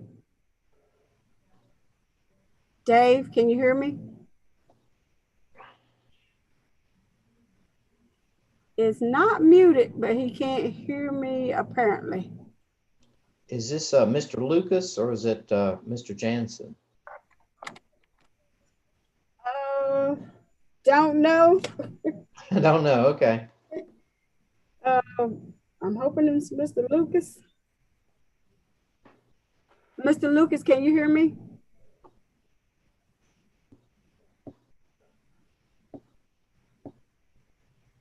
Let me see if I can chat him.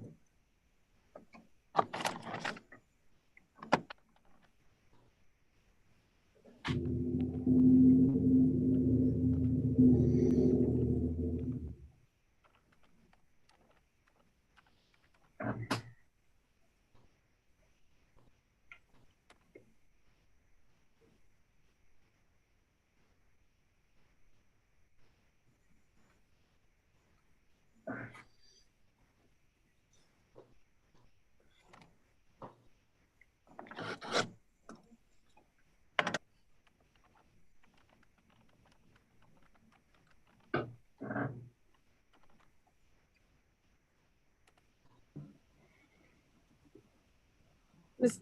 Dave? We got a video of him, but he doesn't hear me, obviously.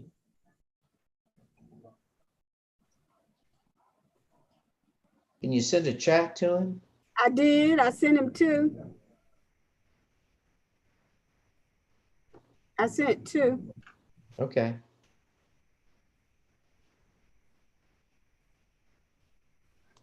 And it doesn't look like he's getting them because he's looking at the screen with no reaction whatsoever. Okay.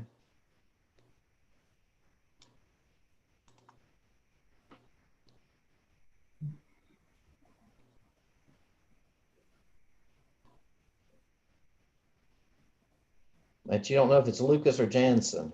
No. It's just his email just says Dave. His ID just says Dave. Yeah. Hello, sir. If you can hear us, please turn on your audio. It's on. Yeah. I asked him to put it on.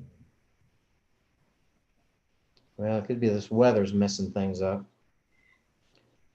Okay, let's see. We You have any of the 12 o'clock people here? I have another one, Mark Russell. Let me see if I can find out who they are.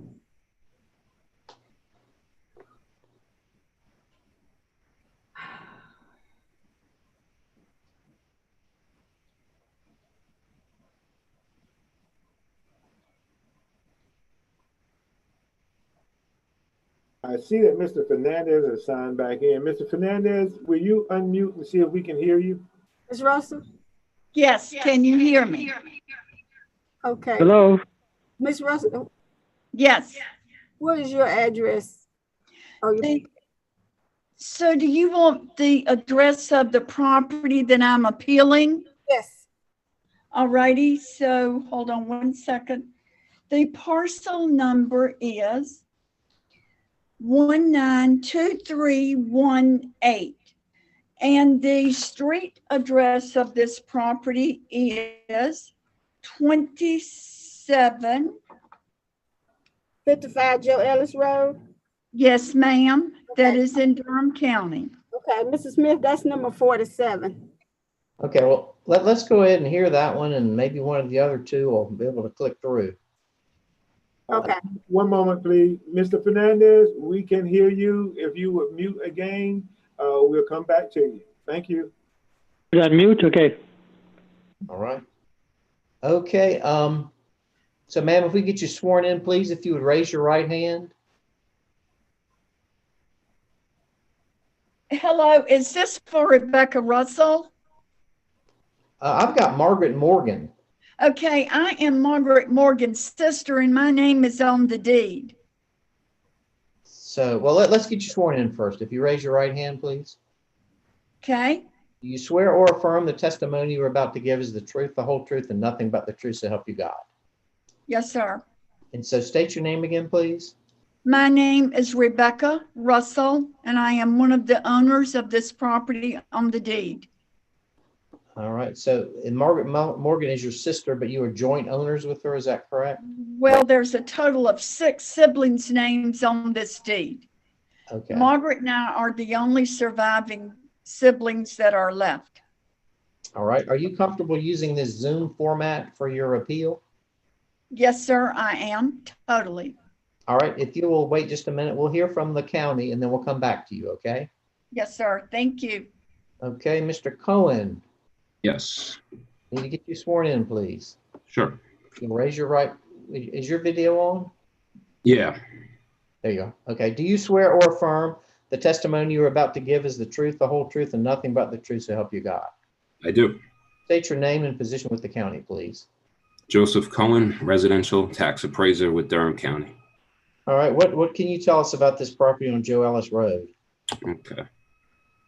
So the property is vacant land located at 2755 Joe Ellis Road. The parcel value was reduced from $73,790 to $40,342 due to an adjustment being applied for being unsuitable for building a dwelling. Mrs. Russell provided a perk test from the Soil Water Department, but it was dated June 4th, 1990. The taxes were paid based on a $49,237 value in the previous valuation period from 2016 to 2018. So the tax value is lower than it was previously. Yes. Okay. And you based the value on comparable sales, and then you reduced it because it's unbuildable.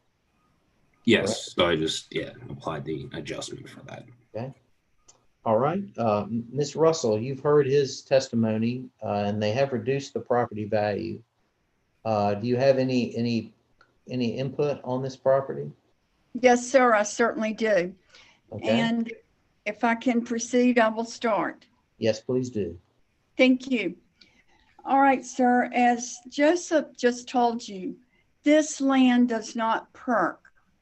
The Durham County Health Department evaluated the soils on this property. Their conclusion was it could not be used to build a residential dwelling on it. The zoning on this property is residential. As Joseph just told you, they did reduce the tax value, but my appeal is based on the following facts.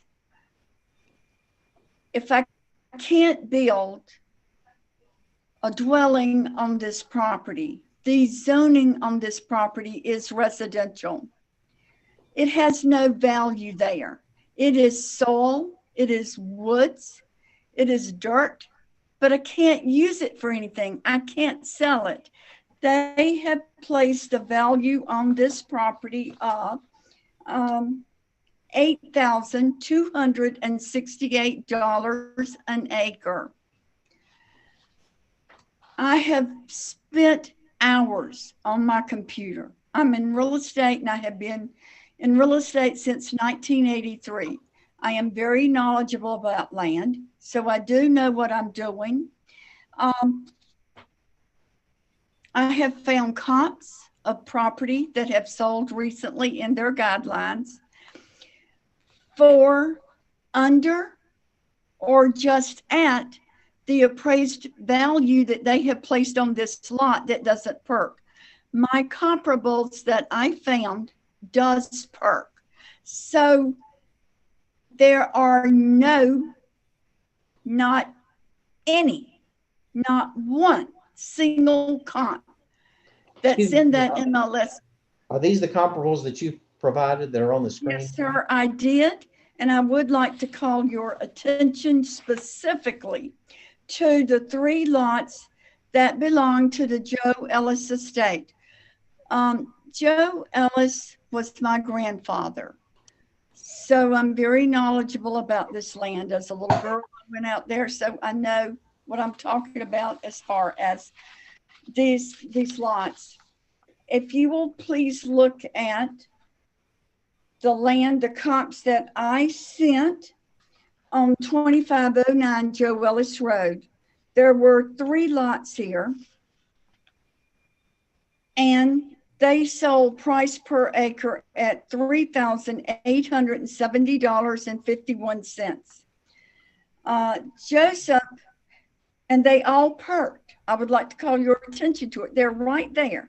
My lot is in that Joe Ellis estate. These lots are in that Joe Ellis estate right next to one another. Yet Joseph placed a fair market value on our property for $8,268.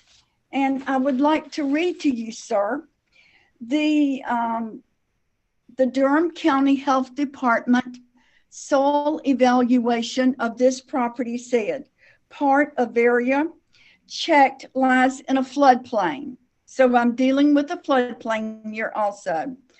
Other parts have soils with mixed, I can't make out that word, and drainage models. No area of provisionally suitable soils is large enough for system installation. This report came from the Durham County Health Department. The tax department from Durham County has accepted that the land doesn't perk. So to say that this property, that I can sell this property for $8,268 fair market value is just simply not true. That value is not there. Okay, I think we understand your point. Mr. Cohen, what's your response? How much of an adjustment do you make for property that won't perk and is essentially unusable for improvement? Yeah, so I reduced it from that original amount, so that's about $33,000. So I put the unsuitable adjustment to reduce it to that amount. And then I looked at the previous valuation period and what taxes were paid on it in those years. So that's why I just maintained that single adjustment that I made. What percent adjustment was that for unbuildable? So I guess it's, maybe 65, 75. Can you pull up that sheet, that valuation sheet for this, please? How many acres is it, Dave? This land is 4.9 acres.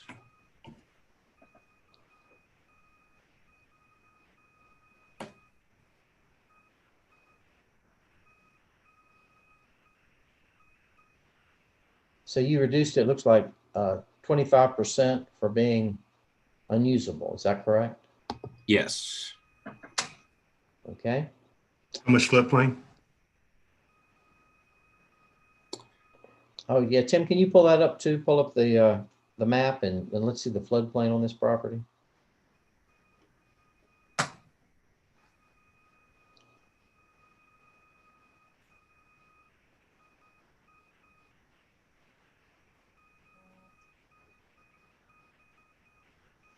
Might have to get rid of the aerial.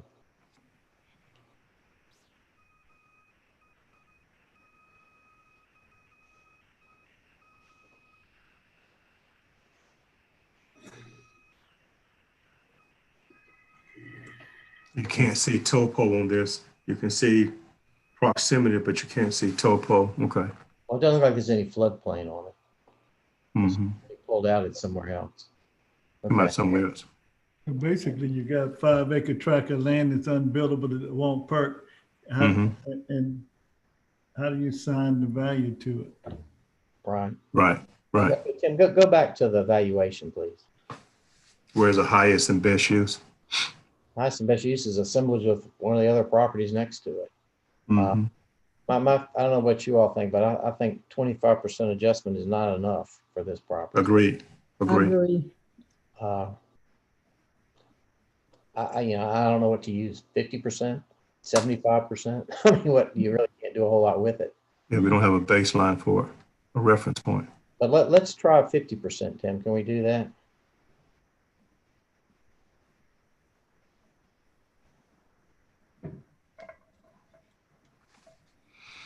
I think somebody else might be in it at the moment.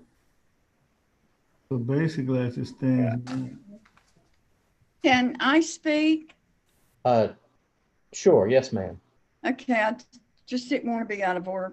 Sir David Smith, I believe that you have just suggested giving this a 50% value. And sir, I do disagree with you for the following reasons. The zoning on this property is residential. I cannot build a dwelling on this property according to the Durham County Health Department. It's unbuildable. Yes, ma'am. We understand that, but Yes, it does sir. have some value. As I said, one of the neighbors might buy it, but what would they pay for it? That's what we're They're struggling. not going to pay me anything for it. I would be happy enough if you all gave it a 75% reduction. I do not think the neighbors would buy my property because it's in the floodplain and it doesn't perk. Well, ma'am, we just looked up. It is not in the floodplain. Well, they said it was. It's right here on this just- Durham County Health Department soil evaluation said that part of this is in the floodplain. Well, we You just can't looked and it did not show up on a designated floodplain.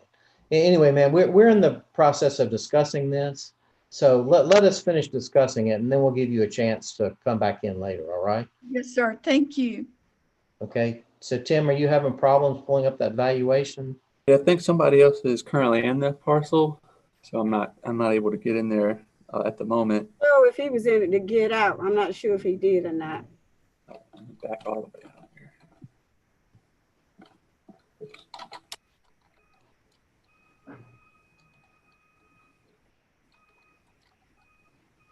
It's still locking me out right now. Because you got in it a minute ago. Yeah, it's just for that particular parcel. If there's one person in it already, nobody else can get into it. Today, we got a 5 acre land that won't perk, that you can't, is unbuildable, but it's got some value. The question is, what kind of, what value is assigned to it, and what is the? That's what we're trying to figure out. I just kind of wanted to see what 50%, what the value at 50% would be, and then the value at only 25%, what that would be. Like I said, you go knock on next door neighbor's door and say, hey, would you buy this land from me? You've only got 2 people that would be interested in it, and they kind of know they got you.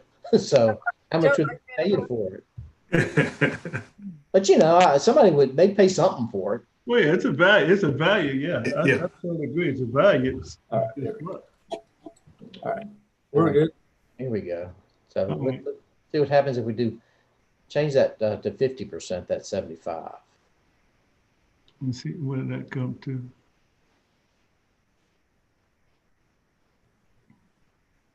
So what's that then? That's 26,000. So it's 5 times 5 is 20. That's $5,000 an acre. Rough. I'm just rounding up. You're doing what? I'm sorry, what? So you got 5 acres. So you're saying 25, 5 times 5. That's almost $5,000 an acre. Right. What do you all think? You think we need to go to 75%? Look at 75. What would be interesting is when's the last time before the property owner comes back to speak, the soil evaluations, unless it's changed, are done every 5 years. So I would like to, just for the record, know when's the last soil evaluation done, and how is it to be established as being zone residential when it's unbuildable, because the county would have a report that says here's suitability or unsuitability that supports us at a 75% devaluation. Based on what David just stated and what the chair just stated. I would like to know when it was last done. So Okay. as a We can ask her, ma'am, can you tell us when that soil evaluation was done last? She said 1990. 1990? That's what she said. 1990. That's 30 years ago, right? a long time, right? Right. A lot of change since then. The land hadn't changed. Right. Well, right. sometimes knowing that, then I'm more leaning toward David, and you can do it updated report. 30 years. So, what do you all think? You think 26 is too much? Yeah, I think that's a starting point, and I think too, if there was a more current evaluation of it, then maybe it's not going to change. But I'm in agreement with that, Dave. Okay. That's just me. That's You me. happy with 26? I mean, we could look at 13 would be if we went to 25% or 75% damage, but 75%. yeah, it would be 13. The 13 just sounds kind of low to me. I don't know. We got 5 acres. And, Yeah, 5 acre tract. That's $3,000, less than $3,000 an acre. Yeah. Right. Okay. So I'd rather go with the first one, and it would help though to get a more current. I don't know if it's gonna change the same thing, but God, you're talking about you bringing up a 30-year-old report. Soil evaluation report, yeah. And you do it every 5 years and pay $200 every 5 years to do it. That's the option to renew. So that way you got a more current look at it, because again, the dirt hasn't changed, but what's around it has. The base flood elevation from FEMA would have been done just 10 years ago. So there's a lot of other variables that would have changed. So percent adjustment. So I'm in agreement with the first one, Dave. That's Okay. just All right. Then any other discussion regarding this property? Mr. Right. Smith? Yes, ma'am. I was going to ask you, what input do you have? Okay, sir, I'm still agreeing with you all. And let me tell you why. You have just said to me, the only 2 people that could possibly be interested in buying this property from us will be the 2 adjacent landowners. No. And they know that it doesn't perk. You guys are saying it's not in the floodplain. The Durham County Health Department said it was. So I'm still disagreeing with the price that you put on it. Mm-hmm. I think it should be a little bit lower, because I do not think that those 2 adjacent homeowners would give me $3,000 an acre. They probably got their lots situated, and this basically is unusable soil and trees and dirt. So what use would they want for it? Well, it's worth something, ma'am. I mean, it's not. I'm not denying that it's not worth something, but even I think you wouldn't buy it if you were the adjacent landowners, would you, for $3,000 an acre, knowing that it did not perk? So would you, sir? I might, but that's neither here nor there. We need to move on with this. Yep, you're right. All right, let's. I'll entertain a motion regarding this property. Yeah, I move that we accept the adjusted value of the what was that, Dave? 20%. 26,895. Yeah, 26,895. Do I have a second? Second. All those in favor say aye. Aye. All opposed? Ma'am, you can appeal this to the state if you're still not satisfied. And the information about that will be, they'll send you a letter with the revised value on it and how you can appeal this to the state if you'd like to argue to try to get it reduced more. All right. Okay, so I can, please, Mr. Smith, please tell me again what I can do, and I am disagreeing with you. What should I do? You'll get information. The county will send you a letter with the reduced value, And in that letter, it will tell you how to appeal this property to the Property Tax Commission in Raleigh. And you can appeal it to them. If you have any other questions, call and talk to staff, and they should help you out, all right? And you placed a value on it of $26,895, and it's right at 5 acres. Is that correct? Yes, it's 4-point-something acres. Yes, sir. Okay. Thank All right. you. Okay, thank you. Bye-bye. Okay, Mr. Fernandez, are you there? Hello. Oh, there he is. Mr. Fernandez, at long last, we've connected with you. Can you turn your video on? He's on the phone, I think. He's on the phone. I'm on the phone, yeah. My video on. Okay. All right. I need to get you sworn in, please. If you will Okay. if you'll raise your right hand. Do you swear or affirm the testimony you are about to give is the truth, the whole truth, and nothing but the truth, so help you God? So help me God, I do. And you are the owner of this property, is that correct? On Correct. On Fairfield Road? Yes. 503 Fairfield. And are you comfortable using this Zoom format for your appeal? Yes. Okay. All right. Well, what we're going to do is we're going to hear from the county first, and then we'll come back to you. All right. Okay. Okay. And Mr. McCree he was sworn in on a previous case. That's why I'm not swearing him in. So, Mr. McCree, what do you have for us on this property? Okay. My name is Gino McCree. I'm a Durham County residential appraiser, and I was in charge of the parcel number 127968. The property is located at 503 Fairfield Road. The original value of the property was $187,606. In reviewing the property and based on its location, I was able to make a couple adjustments. Basically, one being on the property itself, the depreciation. I took it from average to fair based on the condition that I could see. And I also did a 5% adjustment on topo based on some information from the land that I was able to get, which brought the value down to $169,368. And that's the value that I'm wishing to uphold today. Okay, Mr. Fernandez, are you aware that the value has been reduced to 169? No. Okay, so it has been reduced down some.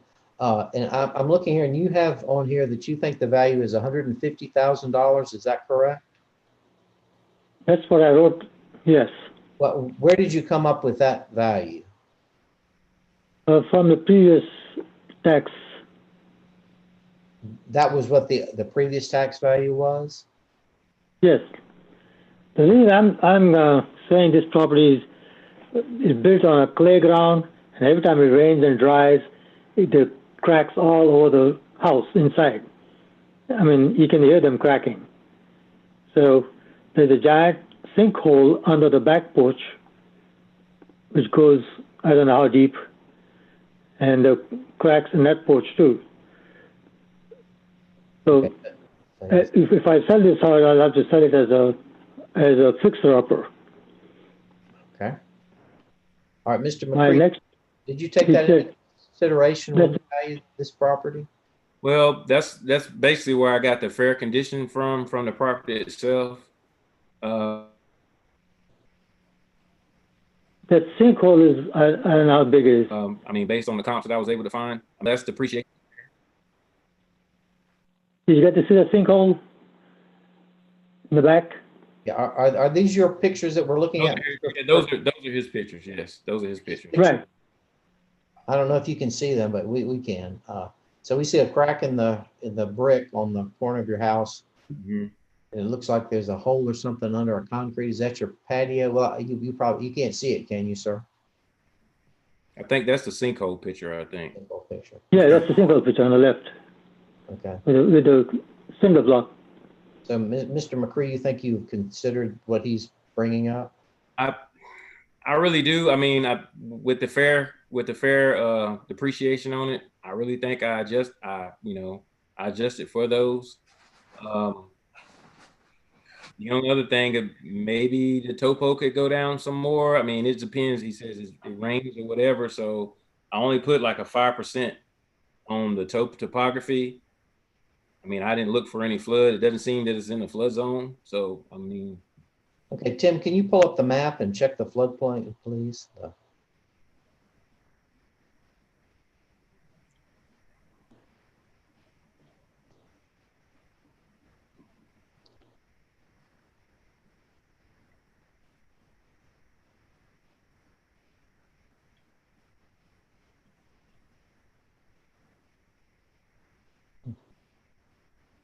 Looks fairly level on this, and Yeah. That topo in the back, that's what I took off for, the little piece in the back of the lot back there. So. And can you zoom out a little bit so we make sure we see where the nearest floodplain is?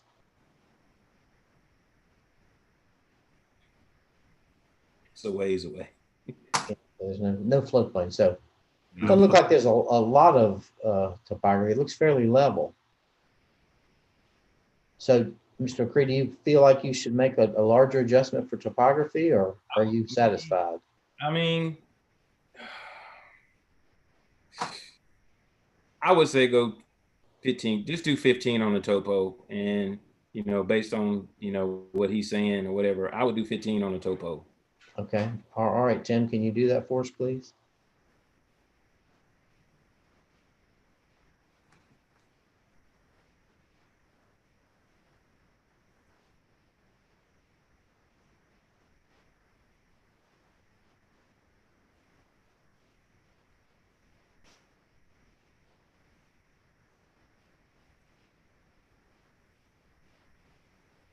Somebody's in it, looks like, Tim.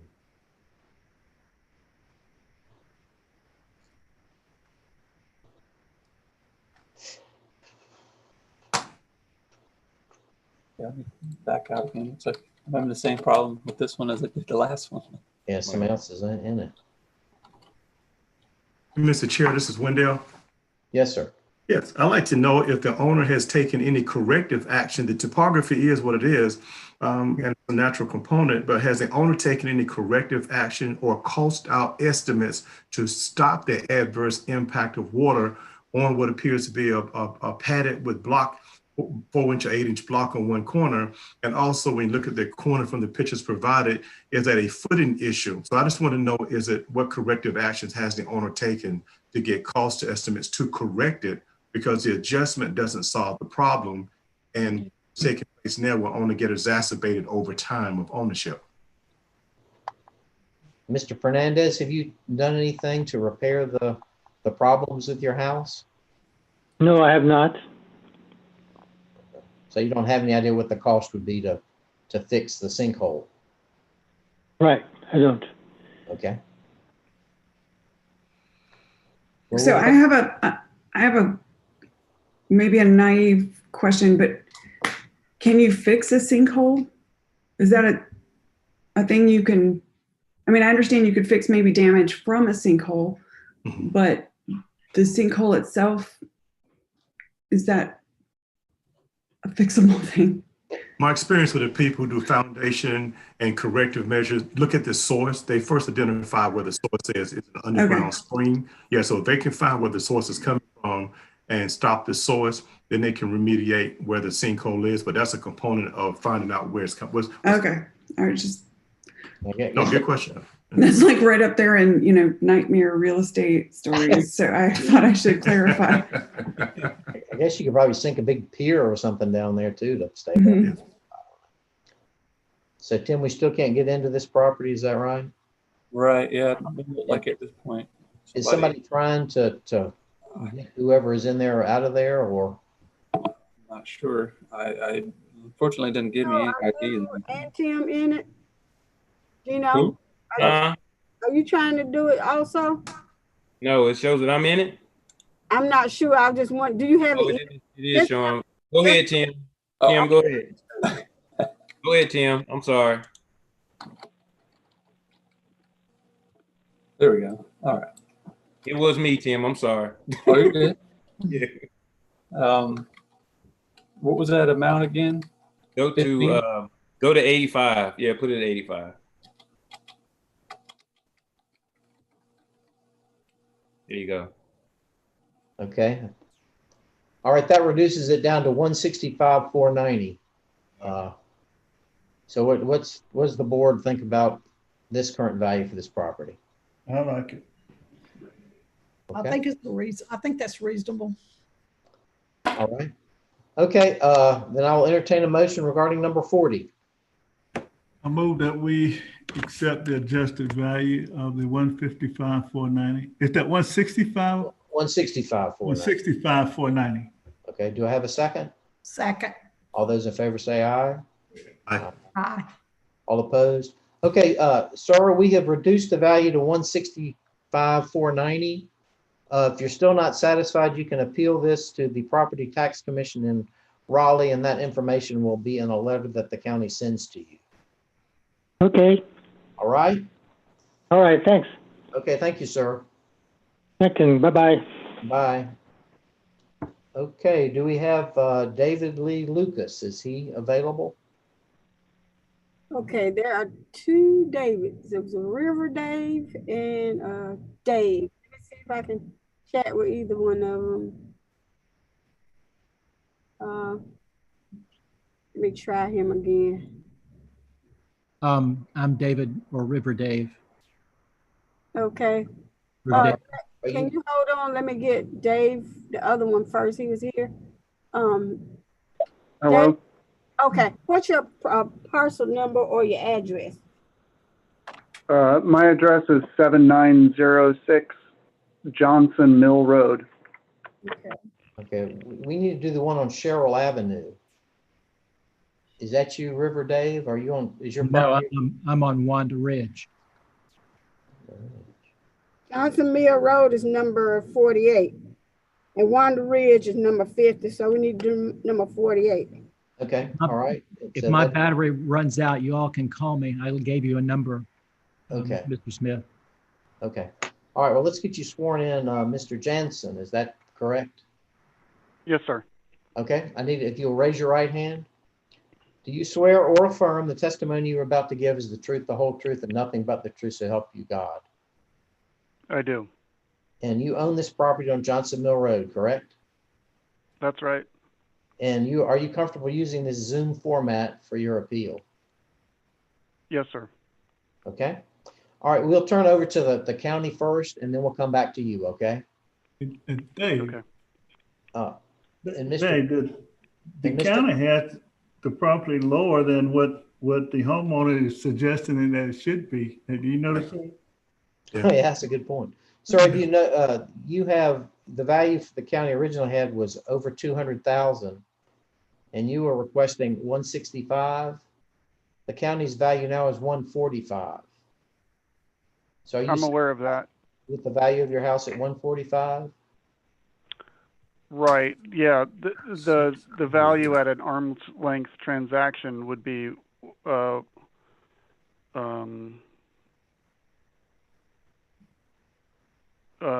so he's got the value at 145 adjusted for repairs that the house needs. Yes. But the value he has the house at, assuming it was repaired and saleable at an arm's length transaction, is still higher than what I believe it should be. Okay. All right. Well, we'll hear from the county. All right, Mr. Cohen. So, And he all right, was this, sworn previously. okay, so this property located at 7906 Johnson Mill Road. Mr. Jansen provided a comprehensive cost to cure, which included repair costs for the roof, the deck, and the foundation. So I applied a functional obsolescence adjustment, which was applied to reflect the repair costs. And depreciation and quality grade were also brought down to fair, and a C grade to more accurately reflect the state of the dwelling. The resulting value from all of those adjustments is $145,813, which, as stated previously, is well below the originally argued value of $165,000. And no further adjustments were made from this, as the dwelling is still in livable condition. And it sounds like his concern is once the repairs are made that the value would be too high. Would that value repaired be the 227 that it was originally, or would it be less than that? I have it at being around that same value at 227,592. Once the repairs are done, and Mr. Jansen, is that your concern that after your repairs the value would be too high? That's correct. Well, in this situation, I think we should, focus on the current value at 145, and then if your value goes up to the 227, that would be the time for you to appeal this. Because we can't really say we want your value in the future to be this. We're dealing with the value as of January 1st. So we really need to stick with the 145 value at this point. Do you understand? Yes, I understand. The point I would like to make is that, if you compare my property to other properties in the neighborhood that have sold, my property is overvalued on the tax schedule. So even at the 145,000, you think it's overvalued? Well, you're still subtracting the necessary repairs from a starting value of 227. Right. So what do you think your property is worth right now? In its current condition? Yes. I had told Joseph that I thought the taxable value at the moment should be $94,571. And what are you basing that on? Well, I have quotes for repairs totaling $70,429, and I put the fair market value of the house at $165 once it is at sellable condition. What are you basing the So 160? between those. What are you basing the 165 on? I had submitted a comp for the only house in the neighborhood that's sold recently that's a similar size to mine, which it sold for $169. Okay, Joseph, did you see that comparable that he's talking about?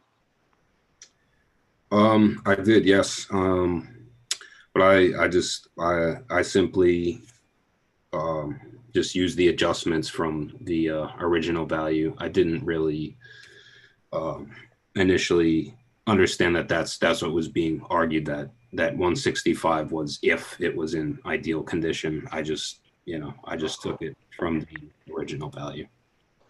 Did you use, do you have comparable sales that you use to value this property? I do have a couple, and I based that on the $227,000 value. So this is your value, assuming it's been fixed up, if it's been repaired. Yes. Okay. If it was in average or better condition. And these are all similar in size and age, correct? Yes. Okay. All right. Any questions or discussion from the board?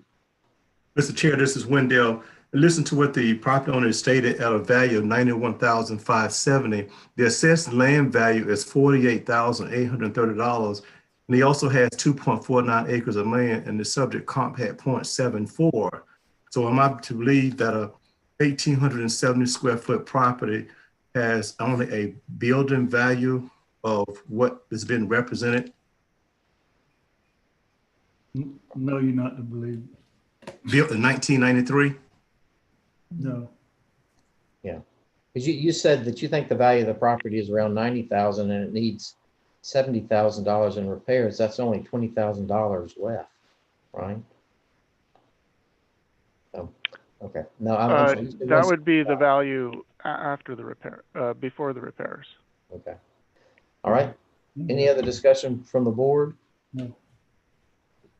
Then I will entertain a motion regarding this property. I move that we uphold the county's value at the 145,813.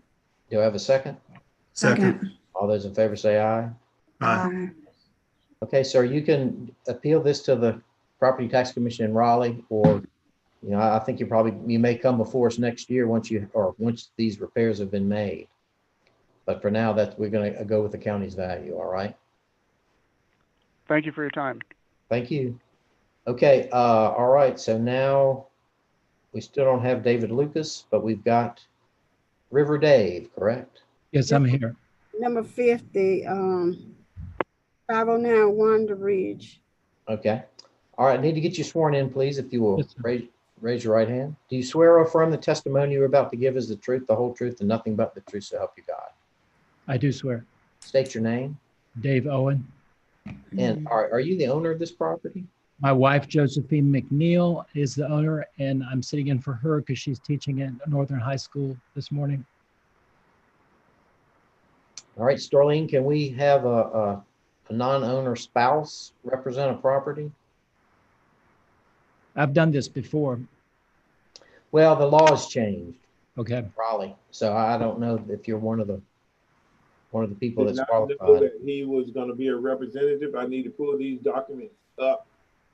Give me a moment to pull the documents up to read to see what it says about a spouse. Because normally you have to be a lawyer or an owner to represent a property. Mm-hmm. I've done all this work. You could have the years. POA. I don't know. Hold on. Let me get that information up. I did not know that there was going to be a representative there.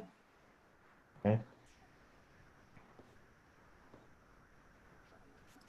See, we're kind of struggling with this too because it's new for us. Right. I've done this. I've represented this property for 19 years now, and I came down to the courthouse to make this appeal and spoke with everybody who asked who I was, and they said it was fine. Okay. Are you aware that the value has been reduced to 157? Yes, I. That's what it's been for the last 2 years. Okay.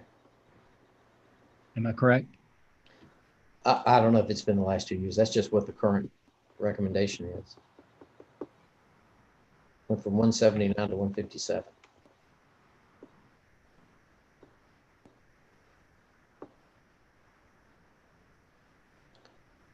Are you the River Dave that used to have the canoes on the Eno? Yes, I had the inflatable kayaks. Yes. Right. I did that with my son years ago. We had a great time. Good, good. Well, I built a cabin. I built a cabin right next to West Point Park, so that's where I'm at. Oh, really? Yeah, we did it on the full moon. We could see really well with the full moon. Yeah, yeah. And I understand you stopped doing it because of insurance liability reasons. Absolutely not. It had nothing to do with that. Oh, really? No, it was a protest that I made with the Friends of West Point Park of the potential development on the property next to the park, and I was punished by the city of Durham for participating in the protest. Oh, really? Yep. I hate that because that was a great trip that we had. We asked the state of North Carolina offered to buy the property from the city of Durham. The city council voted unanimously to do it, but the transfer was being made, and that was the year 2011. I think that's when the state had a budget crisis. We lost our funding. Yeah.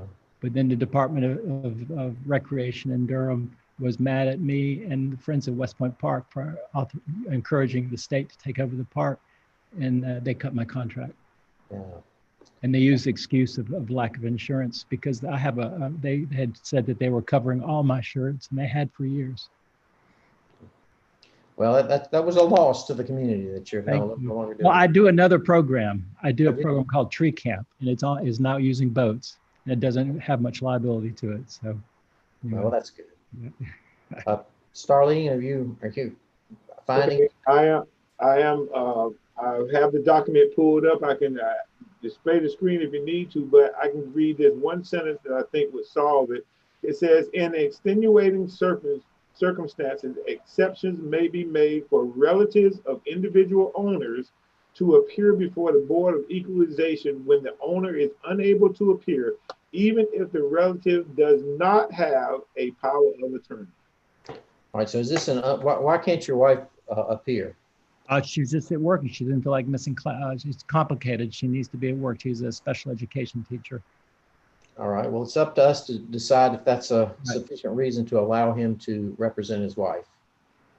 What's the feeling of the board? I say let him speak. Okay.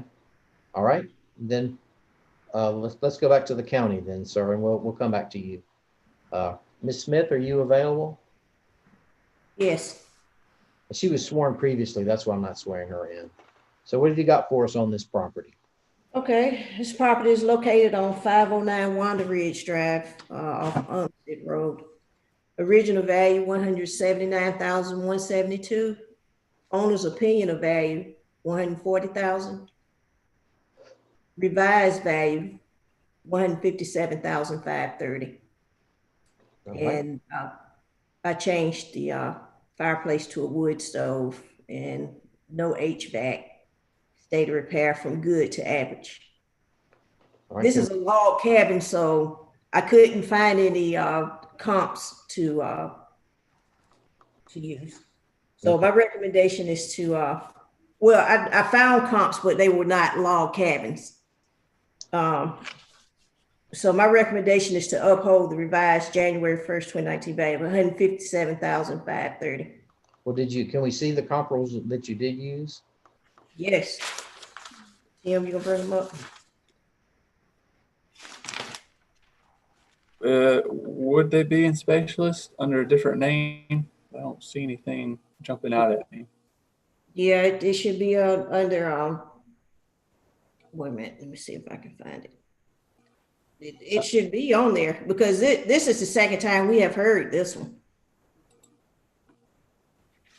And everything was on, I guess you have to click everything on there, Tim. Look at last year's 2019. What? Yeah, I'm under there. I'm wondering, is it under the case brief? Huh? Would it be in his wife's name? Well, it should be under the parcel number. Well, I found all that. I don't see anything that file that says comp, but is it under a different name, like a file name, like the case brief or something? If it doesn't have the parcel number and a comps beside it. But anyway, I'd use 611 Holly Ridge Drive and 405 Letter Road. Both of them are ranch style. C average houses. They're not log cabins, so yeah. They're in square footage. What'd you use on his C minus? Yes, I changed his grade to a C minus. And you did consider the fact that you don't have air conditioning, is that correct? I don't have central heating or air conditioning. Oh, no heater, and you consider that, Ms. Smith, no heater, air conditioning? Yes, I did. He's got a wood stove. Okay. And also I have one bathroom and 2 bedrooms, and there's no house in this neighborhood that has that those 2 features. And the person who built us this house begged us not to do that because he said it would have no resale value because nobody wants 1 bathroom, 2 bedroom houses anymore. So that's our basis for always appealing the fact that is an unsellable house in its present form. Well, that's what I was getting ready to ask you. Why do you think your house is only worth $140,000? I guess that's part of the reason. That's why, because first of all, we intend to stay with it forever. And second, nobody wants a 1 bathroom, 2 bedroom house. Not in this neighborhood. There's no such thing. Well, it's a log cabin. So if you're not in the market to buy a log cabin, you wouldn't want it. But if you were in the market to buy a log cabin, in my opinion, I think the value is in line. Okay. All right, board, help me out here with this one. What's your all's thinking? We can't see the comps. We can't see the comps, Dave. No, she can't pull them up, and I don't know how good they'd be anyway because they're not log cabins. Right, they're not log cabins. I mean, what do you all think about a 2 bedroom, 1 bath log cabin? Well, I think. Go ahead. Oh wait. How much land is with it? That's all I know. 0.459 acres, which is almost a half-acre land. Okay. I mean, I think the comps would be interesting because to me, it's not so much that it's a log cabin, but how much does a 2 bedroom, 1 bath house, how much, because that would be step 1, right? Yeah, and then you can make adjustments based upon what you're looking at, but it's kind of hard to even get an evaluation of it if you don't have a comp, you don't have anything to compare it with. Right. Well, I can tell you the 611 Holly Ridge is sold August 10th, 2018 for $212,000. It's 1,437 square feet. 405 ladder is sold February 17, 2017. It's ranch style, 1,258 square feet. On Ladder Road? On Ladder. On Ladder Road, yes. Well, do you think the fact that he is testifying that a 2-bedroom, 1-bath house would be difficult to sell, is that, I mean, the burden is on him. So is that enough evidence for us to go along with his value instead of with the staff's value? Now, I don't agree that a 2-bedroom, 1-bath house won't sell. It will sell. I agree with Jeanette. It will sell. And a half A log cabin has a different rating classification, even for insurance purposes, whether it's classified as a primary residence, because I showed a lot of them last year, either primary residence or second utilization. So it will depends on. Okay. All right. Any other discussion? Then I'll entertain a motion regarding number 50. I make a motion we uphold the county's valuation. Do I have a second? Second. All those in favor say aye. Aye. All opposed. So we are going to go with the 157 value. And if you're not satisfied, you can appeal this to the Property Tax Commission. And you should get information about that when you get a letter from the county. All right. All right, thank you. Thank you. Okay, who else have we got waiting for us?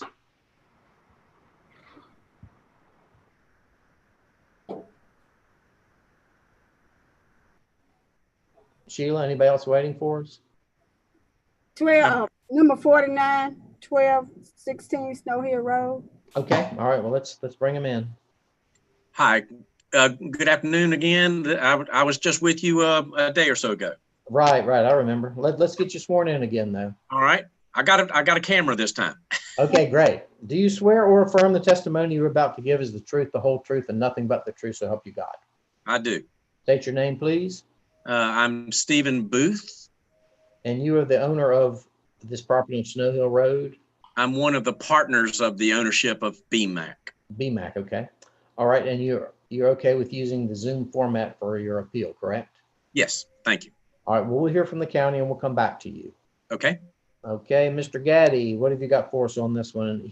I swore you in previously, I believe, didn't I? Jamin? Oh, actually, this is supposed to be my property, but he was listed on there. Oh, okay. All right. All right. Please state your name and position with the county. Joseph Cohen, residential tax appraiser with Durham County. Okay. And you were sworn previously. So Yes. what have you got for us on this one? So this property is vacant land located at 1216 Snow Hill Road. The appeal for this parcel claimed that the land is unsuitable for running water. A request was made to Mr. Booth for a perk test or documentation from the Soil and Water Department, but was never made available.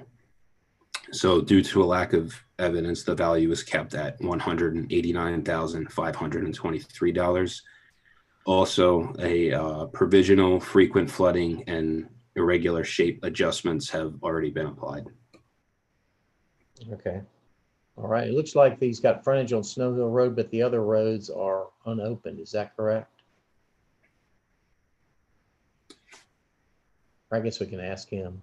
Yeah. Tim, can Yeah, you? Yes, as far as I know, the only access would be off of Snow Hill Road. And it looks like you've got some topography, but no floodplain. Is that correct? That's correct. Yeah. All right, sir. What have you got for us on this? Basically, is the fact that it's again, it's in an area. This is not inside the city. It is in the county. And it's just, again, land that we've owned for 70 plus years. And I'm looking at the parcel next to it, which is 186128, which is 30 acres.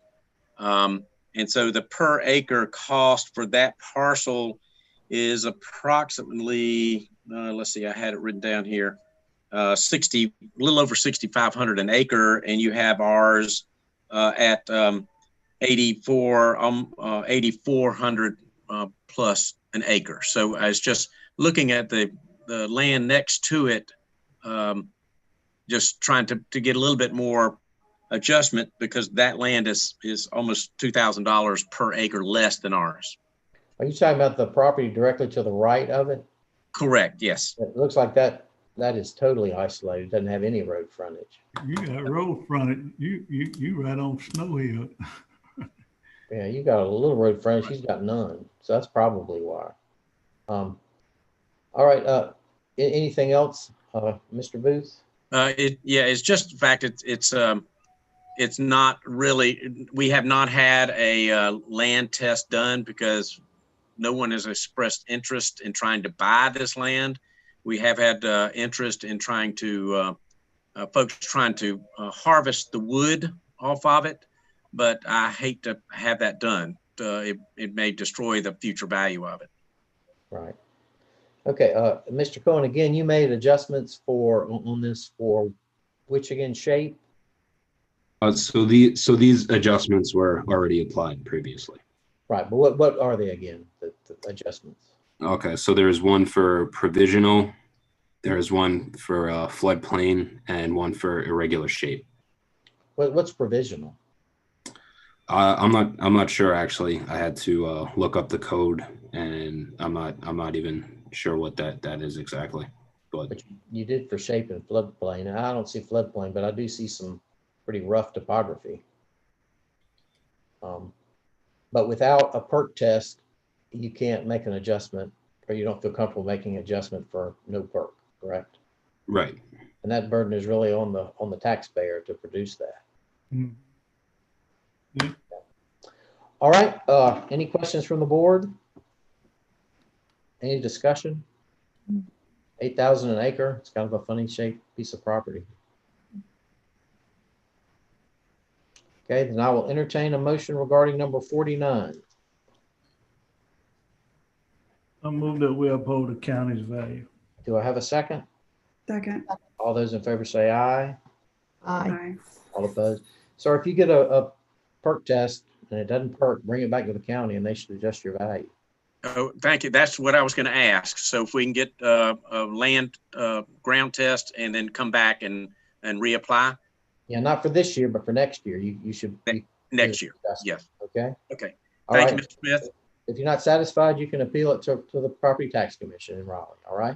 Great. Thank you for your time. All right. Thank you. All right. Anybody else waiting, Sheila? No. And okay. All right. And we didn't have any problem getting with David Lucas, right? We just haven't heard anything from him. Is that correct? As far as I know, nothing from him. We haven't heard anything. All right. Well, let's move on to him then. Mr. Cohen, we've still got you. This is the property on Sherrill Avenue. Yes. Have you heard anything from the property owner? So I actually met with them once at the property. I didn't really notice that there was anything inaccurate on our records. So I actually remeasured and resketched it to see if there would be any difference in value. There actually was a slight difference in value.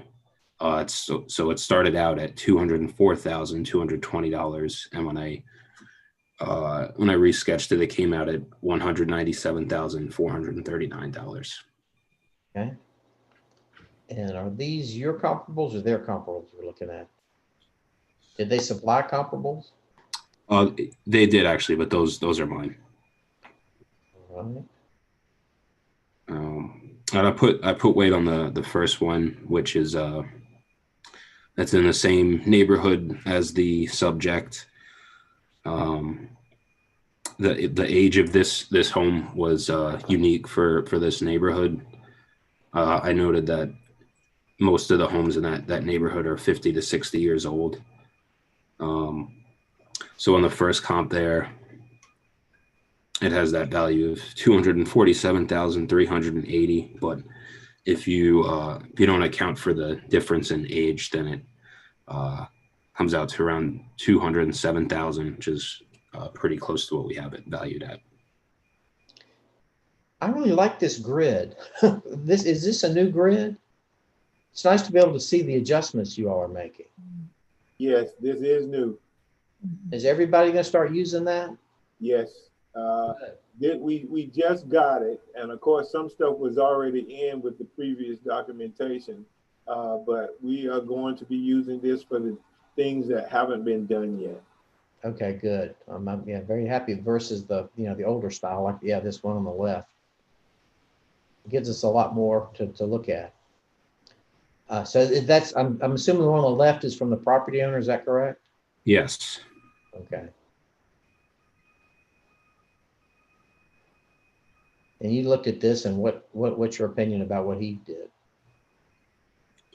For what I remember from that, I found it peculiar that the first one was built a couple of years ago, and the value was down at that price. But when I looked into it, I believe that I think it was sold with the older building on it. And that's why it was at that $153,000 value. Okay. All right. Any questions from the board? Any discussion? Then I'll entertain a motion regarding number 46. I make a motion, we uphold the county's value. Do I have a second? Second. All those in favor say aye. Aye. Okay. All right. Now we're on to number 51. Is anybody here from that one, Sheila? Actually, number 51, the owner accepted, and we have documentation on file. Okay. All right. Then I will entertain a motion regarding number 51. I move that we accept the agreed upon value. Do I have a second? Accepted value. Second. All those in favor say aye. Aye. Aye. Is that the 490 value? I don't know. Not sure. Let me see.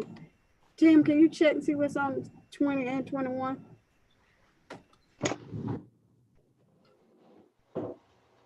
The 400, you mean? What we're showing is 490. What number? 51. 490.76. See what the value is.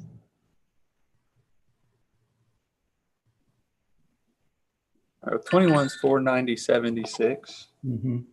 And then 20 is 490.076. Yep. Okay. That's the value. Okay, I just want to check on that. Okay, all right, well, we're done. Thank you, everybody, especially you, Tim, because I know I had you popping pretty good there, and you do a really good job of coming around. And I really appreciate it. It makes our job a lot easier. Oh, thank you. Yeah, I was scrambling quite a bit. Good job. And thank you, Sheila, for catching me on not getting Travis sworn in. You guys got to keep an eye out for me. I do my best, but I can't. I know I miss stuff. It's so much. It's all good. Okay. All right. Thank you. And we're next Tuesday and Thursday, but then we take a break the week after. Is that correct? Yeah, that's correct. Okay, good. All right. All right. See you all Tuesday. All right. Thanks. Bye, everybody. Bye, everyone. Bye-bye. Great day.